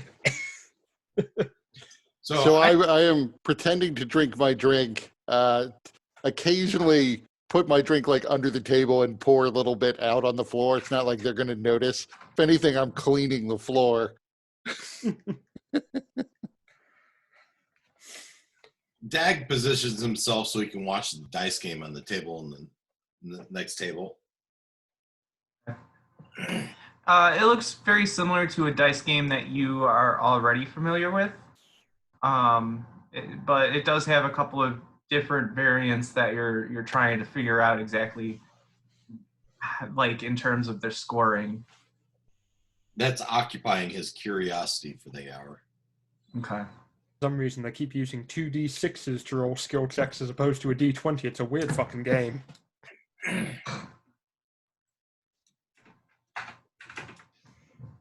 And everybody but Dag has a level of exhaustion, and Solana, you have 3, right? Yep. Ouch. 3 levels of exhaustion. 3 more and you get a prize. A new Oh, character. yeah. Oh, damn. I swear, if this character dies, my next one is literally going to be a maid who excels at cooking and makes everyone have more hit die.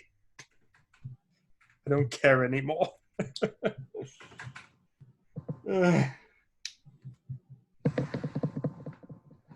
Okay. So the hour passes. The the method comes by and checks on you and sees if you're good. Did you guys want to order anything else? No. But I'll toss him another sovereign. Okay. Joe Farr is basically. He's just gonna drink that stone piss. He occasionally looks at the axe to see if there's anything and identifying marks on it. And then every time when he catches the mephit, it's not the mephit. Who is performing? The harpy. The harpy pauses. He'll stop and turn and he'll look. Come on, Spanish flea. Who's with me?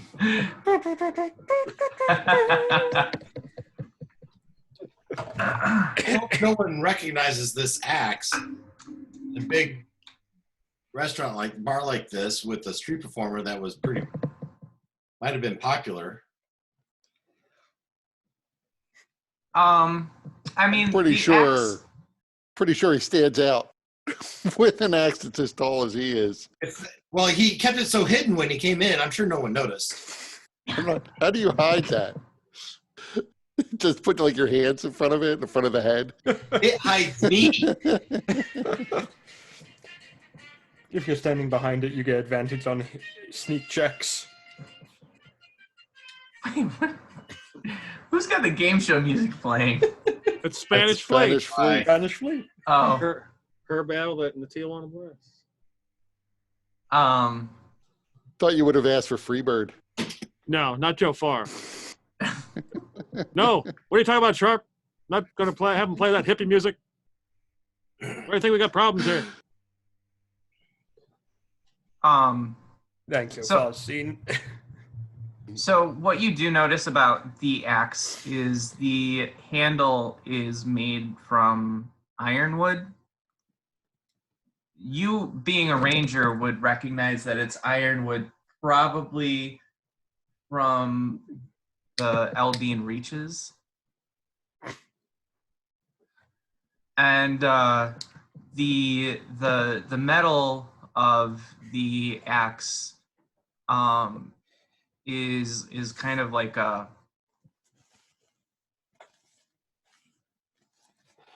what's it called? It looks like almost like a kind of, it's got streaks within it that give the appearance of it has veins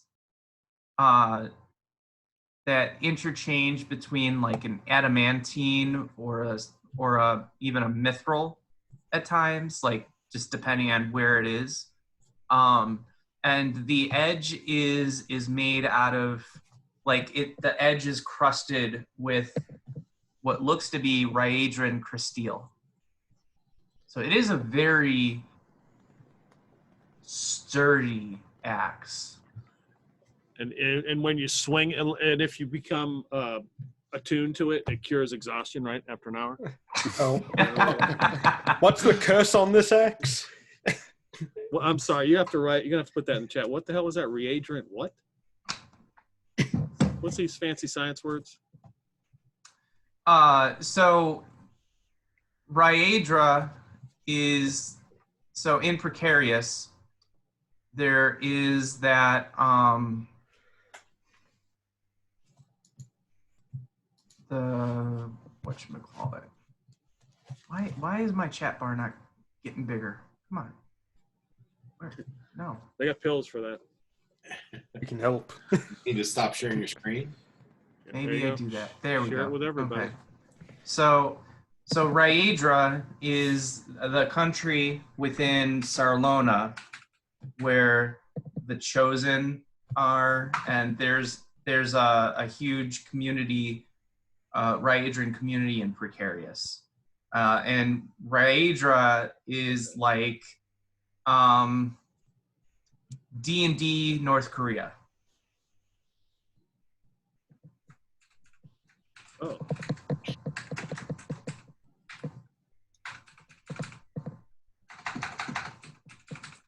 And that is what it is.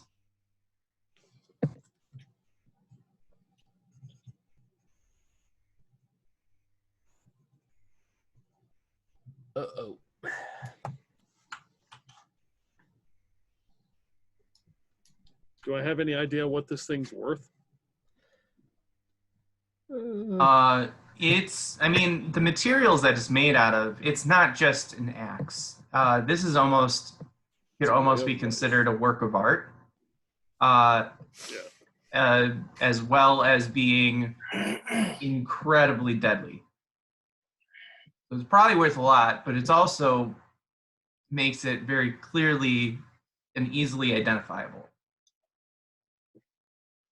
Not just anybody carries an axe like this around.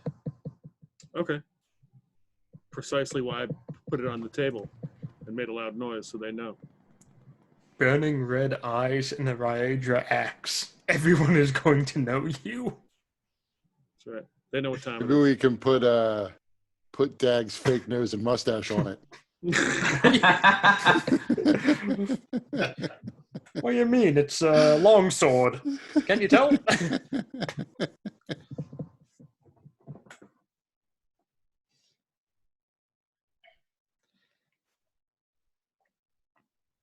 So I would look at Silhana at this point and say, or ask rather, so Silhana, you're looking still pretty beat up. Do you want to head back to the office? Or do you think we should press on and find the goblin? Entirely No. up to you, no pressure. We can always come back in a day or two. Well, we're here already. We might as well keep going. We're not there to fight him. We're there to go ahead and ask about a piece that he might have in his collection. It's getting from here to there and then getting from there back home's more my concern. Oh, we just go ahead and take the taxi or follow our little goblin friend who's been with us the entire time, hiding in the back. Isn't that right, Kaz? He's over chatting up some goblin chick. Oh, shit. This is how he leaves. He is just trying to arrange a match for his 1-inch tall son. Is that the actual size when he isn't saying 8? I might suggest we don't stop for any more street performers. I don't think we Yeah, stopped. I think they at just this- kind of changed. At this point, I think the street performers may start stopping for us. I don't know. What do you say we make it a long rest? Good enough sovereigns will hang out here. I feel like I'm going to get a lot of sleep in this place. I don't know. Is there a inn here as well? Or is it just a tavern? How much? No, further is it? it's there is an inn. Mhm.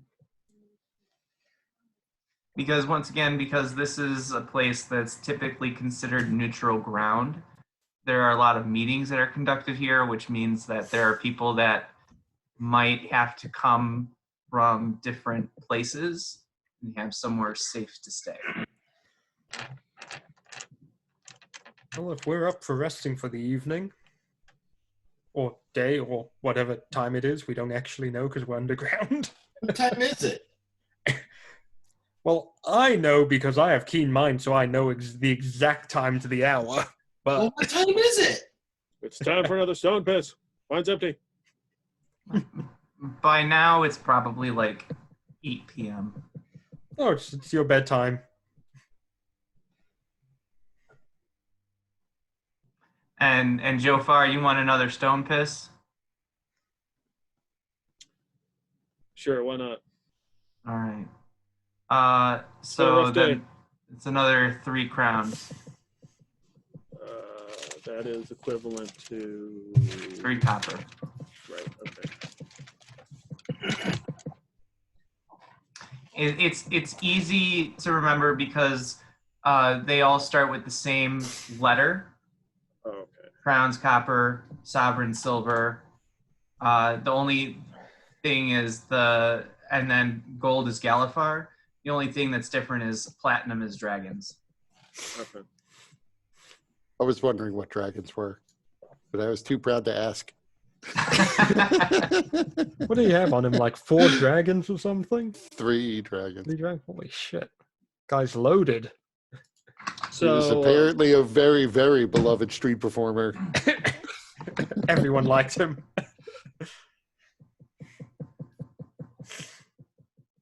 Yeah, if we want to get a room, do we?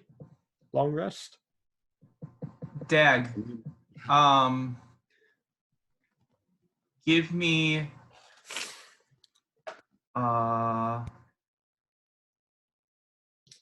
we'll do insight. Jofar, you can do insight as well. I mean, my concern is this truth going to hold up in light of the gang war that Dag is apparently in the middle of? 4, 3 on the die. Okay. Where's my sheet? With disadvantage, right? Yep. Insight. Ooh, 15. Oh. Okay. Did you catch how he did that dice roll? How did he keep in points on this thing? Just can't figure it out. So, Dag, do you have any reason to believe it would be unsafe for us to stay here for a night? Yeah. This place is full of das. They just tried to kill us on the street. And Joe, with his big axe, everyone knows we're here. I'm sure with my 4 on my dice that my mask is certainly good enough to keep. No one will recognize me. This is neutral ground. No one attacks anyone here unless they wish to lose access to this place, Yeah, which no one does. but when we're up in our room and someone sneaks in our window and shoots one of those blow darts that Joe has and sneaks back out, they'll never know they were here. It is true that I'm not all that keen on being assassinated in my sleep. Then again, if they know exactly who we are, wouldn't take that be very difficult for them just to follow us back to where we came from at the end of this. Most of the creatures we've seen here would not easily move even through precarious. The guard would stop a minotaur or a were-rat or a changeling. Assuming they knew it was a change. Yeah, well, a changeling, if he was changed into human, and then, yeah. And the were-rat was something Dag, else. I have some information for you. Okay.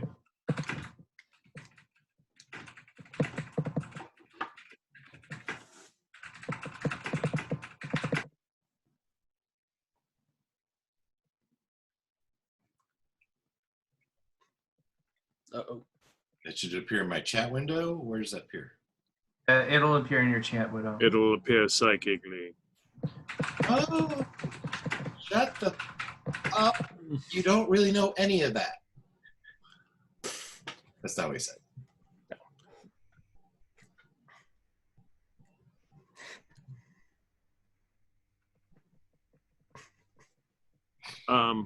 So yeah, the hour passed. So I'm going to get out because I have a Galifar, and I'm gonna give our waitress or waiter. I don't want to judge. The Mephit, the Galifar, and say, another stone piss, please, and give some to the performer. I'm not leaving until I hear Spanish Flea.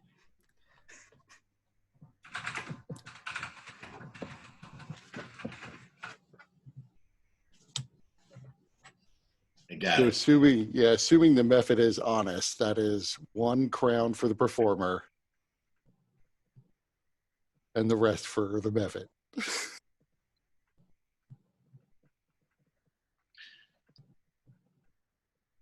Yeah, I trust her more than I trust those other people at that church.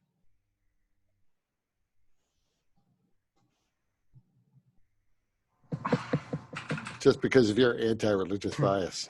They're doing work on behalf of the sovereigns back in that Boldry sanctuary. Sovereign, that's right. That's what they name money after, too. Coincidence? Not. Dun, dun, dun.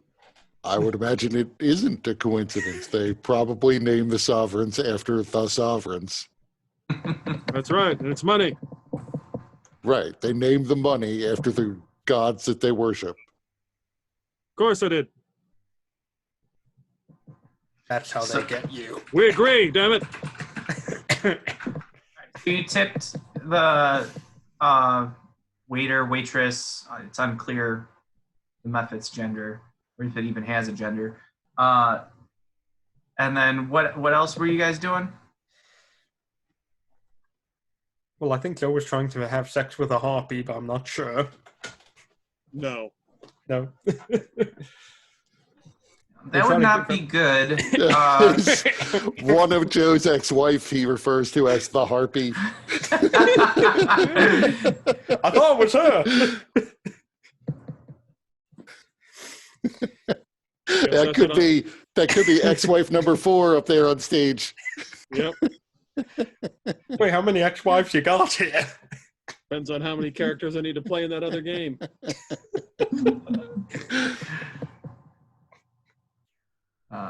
Yeah, I'm also pretty sure harpies have cloacas.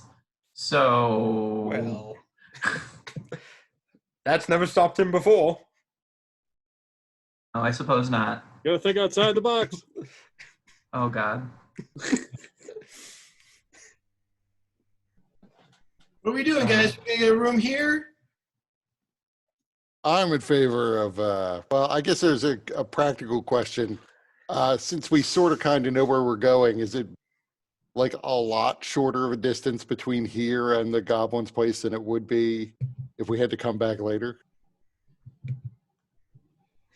Yeah, I mean, Shamukar took you kind of a bit away from in the direction that you needed to go. But if it would be it would take a lot longer and require more travel through the cogs and Kyber's Gate to leave, go back to the office, and then come back. Then I say we stay here, and I down my moonshine. Because we're free to get drunk now.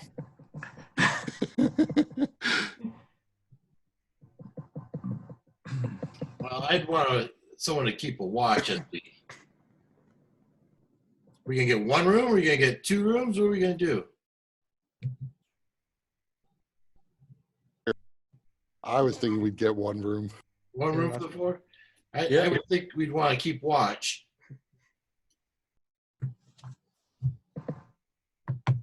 Yeah, that's probably a good idea. I say as I pour the contents of my flask into my now empty moonshine glass and suck that back. Oh boy. And I'm constantly like looking around trying to hail that Mephit back over. Yeah, it will. If you're trying to get its attention, it'll come over and it will refill your glass for another 3 crowns. Now that I'm awake, I'm just going to start drinking the stone piss. Okay, another 3 crowns for a stone piss. Yep. Maybe now it's time to play cards with you guys. Pull out a deck of cards and start playing cards with you guys. As you drink away. I am happy to play cards. I am way too out of it to do anything right Oh, now. well, then you get it anyway. What else you gonna do? Sleep. That's true. I'm exhausted. That will impact my playing cards. Yeah, well, you just ordered another drink. Well, there's only one way to get to sleep. Maybe we should get our room first. True. What if they say they have no more rooms? Then we were forced to go back to the office drunk. How's that different? Oh, I don't know. Well enough to Make say it sound like that's a problem. It's not so bad getting, from the entrance to the cogs back to the office. It's getting from here to that entrance causes me some concern. With Joe dragging that big ass axe behind him the whole way. When the method comes over, let's ask her, call the method over and say, hey, how do we get a room for the night? You want a room? You gotta go and talk to Chip. Okay. Where's he at? Is he over there? And you just point. Don't call her a he. Oh, And she's tending a bar. okay. Chip. Yeah, Chip. Who else is sober? Oh boy. I'm sober-ish. Okay, Sheriff. Let's see if we can get a room. I'm not So I'll sure it's start good for me to be wandering around here. Quite Headed over honestly. to the bar. That is true. They tend to throw bags over short people and carry them away. They might think that's nonviolent. It might be within the rules for all I know.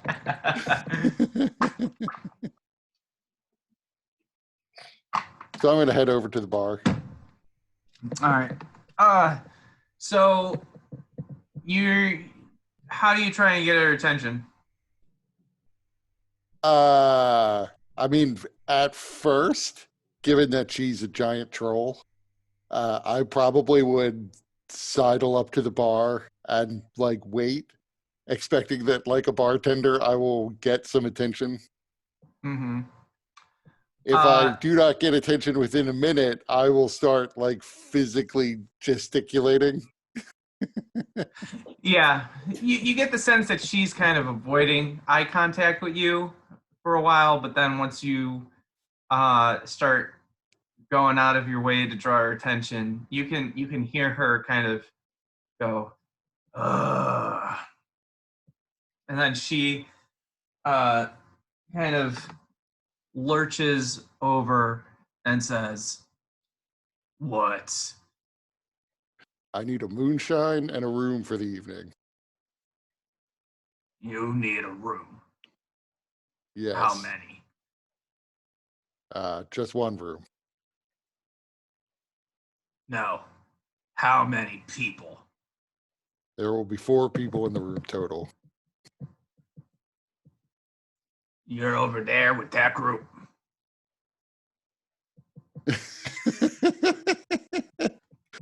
Unfortunately, yes. You can see her kind of do one of these, rubbing her chin. 30 gold pieces. 30 Galfar.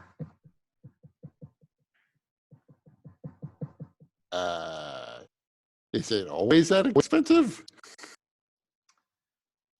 This is an asshole tax. You guys are outsiders and you're making trouble. Fair enough. I give her 3 dragons that we just picked up off of the entertainer. She kind of whistles. All right, that'll do it. You want room service? I think we're okay without the room service. All right. And then she goes fumbling around under the bar and gives you a key with a tag that has a number on it. And she says, "Here. There's only one other key. I got it." And she shows in her cleavage the ring of keys. I feel completely safe. Thank you very much.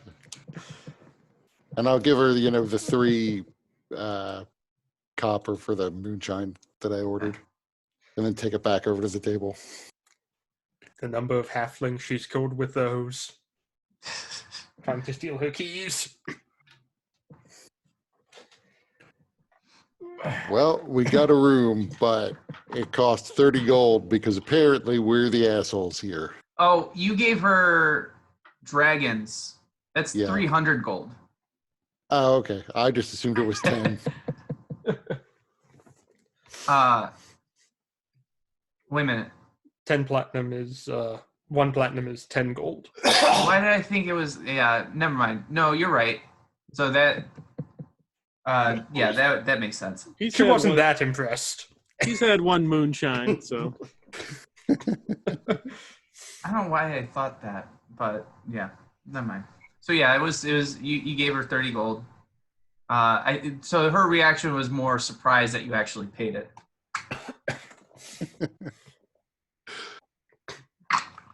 So we're probably not staying here 2 nights. Hope not. Not if we can help it. Can I expense this, boss? Give me 1 second, guys. Sorry. Uh-oh.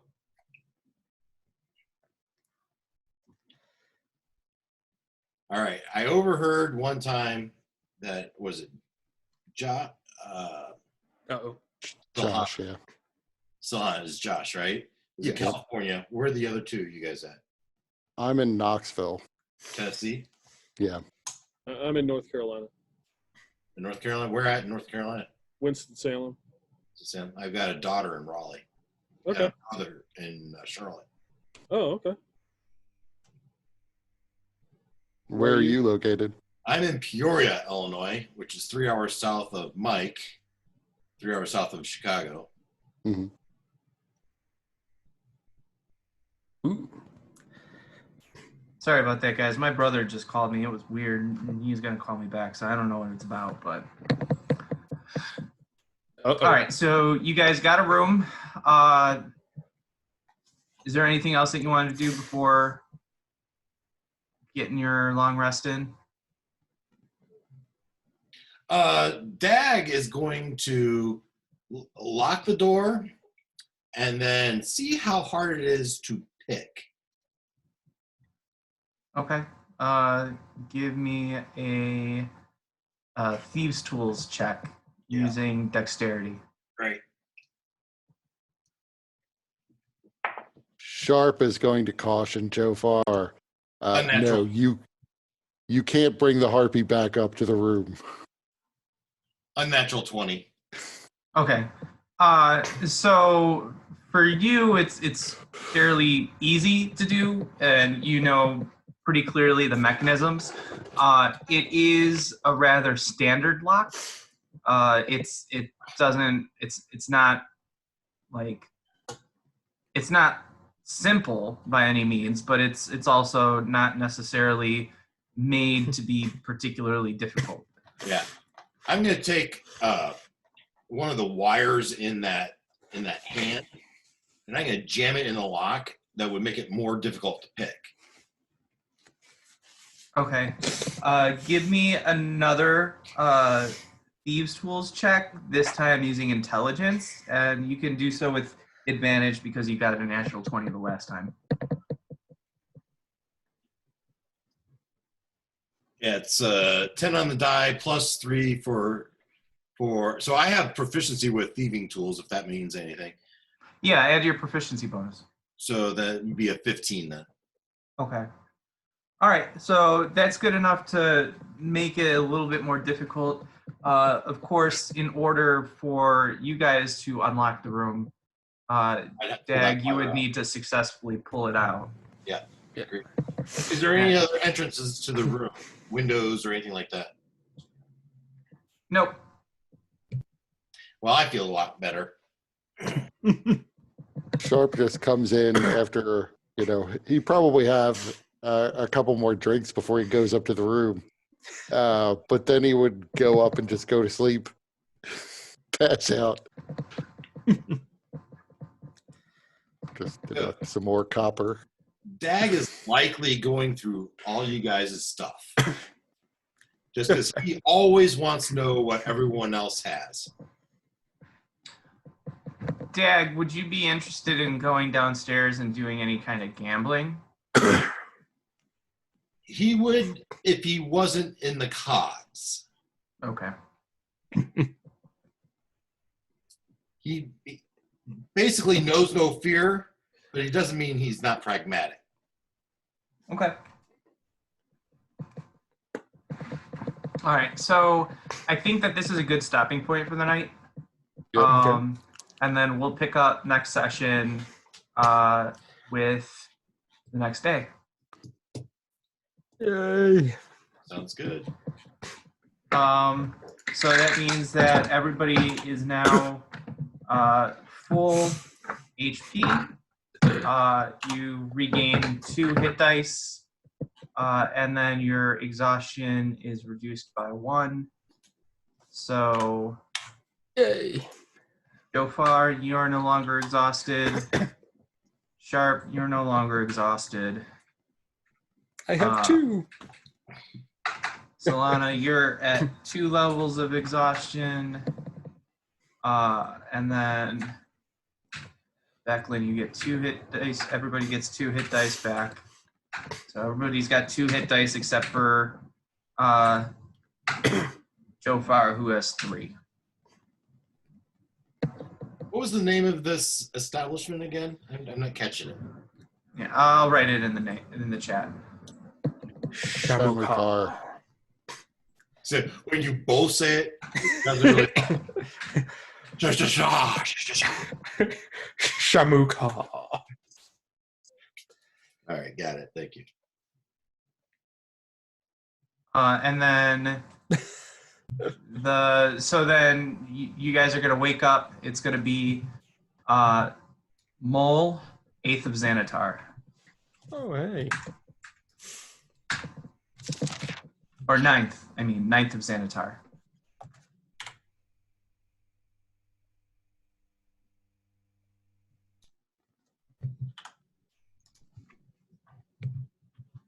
All right. So, what did people think? I think that Zoom has crashed. It has? Oh, good for me. For me, Yeah. it's completely frozen. Okay, Uh-oh. that's nice. Good job, Windows. Your video is very still. Yeah. Well, Yep. at least it crashed after the game. Yeah, it timed it perfectly. A lot of fun, guys. I had fun. I find it. I'm curious as to what you actually had planned, since all the fights we got into apparently were unplanned. Well, the first fight was unplanned, and actually it ended up being okay because it was a fairly simple fight. I don't think that they did any kind of damage to you guys.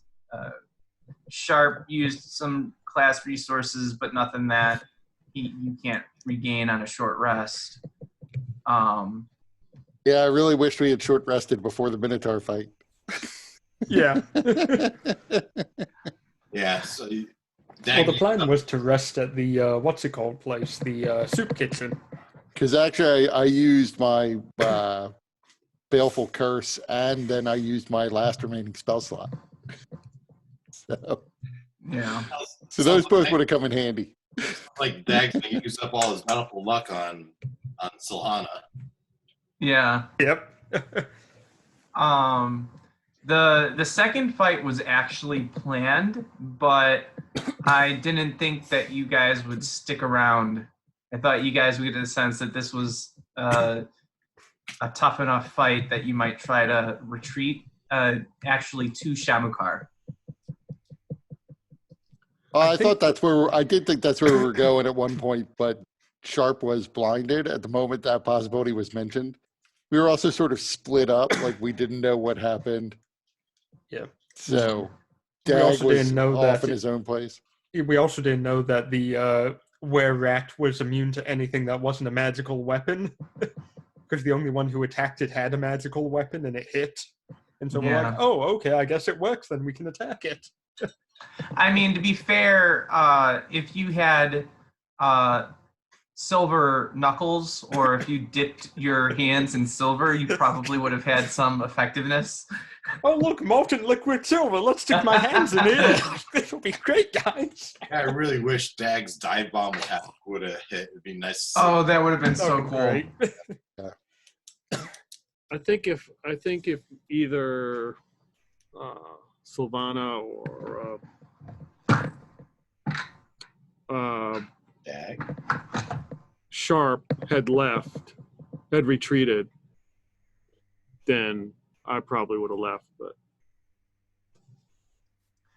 I Yeah, also made I wouldn't want to have left Dag completely on his own. So that would have been a little bit of a there would have been a dilemma there if the plan was to just retreat. That said, I mean, at the end of the day, I probably would have decided to save Silhana first. Yeah. I doubt I could have retreated if I'm honest, because I only had 20 feet of movement because I was That's right. exhausted. Yeah. That time. Yeah. That occurred to me too, that the Minotaur seemed fast enough that like it was just going to be a fighting retreat anyway. Yeah.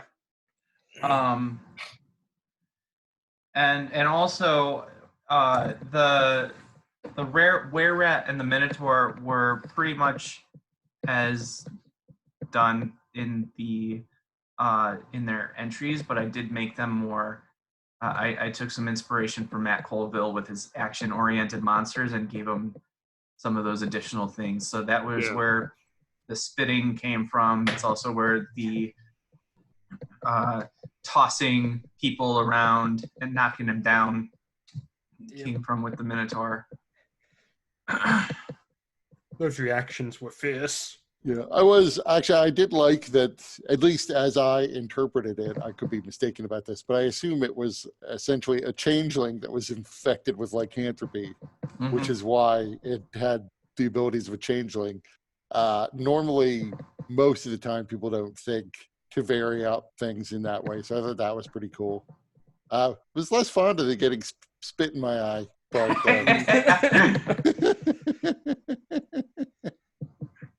I was also not sure if he had actually cast a spell to turn invisible, because he said it was like a reaction.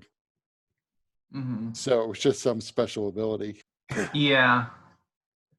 One of you has information related to the reasoning for that. So since one of you has that, I'm not going to spoil it unless they want to share. I do plan to have a talk in the morning with Joe Farr to see if traveling with a person who is connected to the mob is going to be a problem for him. I'm pretty sure Joe Farr is connected to the mob.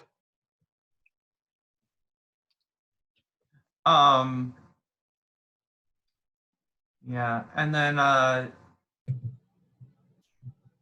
Peter, if you're wanting to kind of appraise the worth of the Great Axe, you can do that if you wanted. Dag probably would have some capacity in helping you. I was really hoping to do it 2 stone pisses in on disadvantage. That's what I was hoping. Oh, okay. Oh, yeah. I mean, we could do that if you want to do the rolls right now. Sure. Here we go. What am I using? Given that you have proficiency in martial weapons, we'll say that it is an intelligence check, and you can use your proficiency bonus. All right. Okay.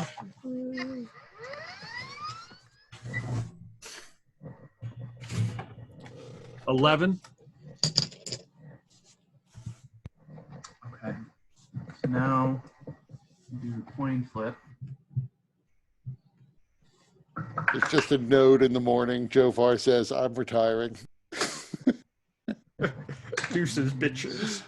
Deuces. I'm out, man. See ya. So you're almost positive. You're kind of about 75% sure that this thing is worth at least 250 gold pieces. Okay. That's good. Guys, I'm gonna have to head out. Yeah. I'll see you around. All right. All right. See everyone Tuesday, except Dave. Yep. 2 weeks, All right. guys. See you All right. later. Thanks, Dave. Yep. Fun. Bye. Yep. Welcome, Dave. You're welcome. Yeah, had a good time. Thanks. Good. All right. Take care, everyone. All right.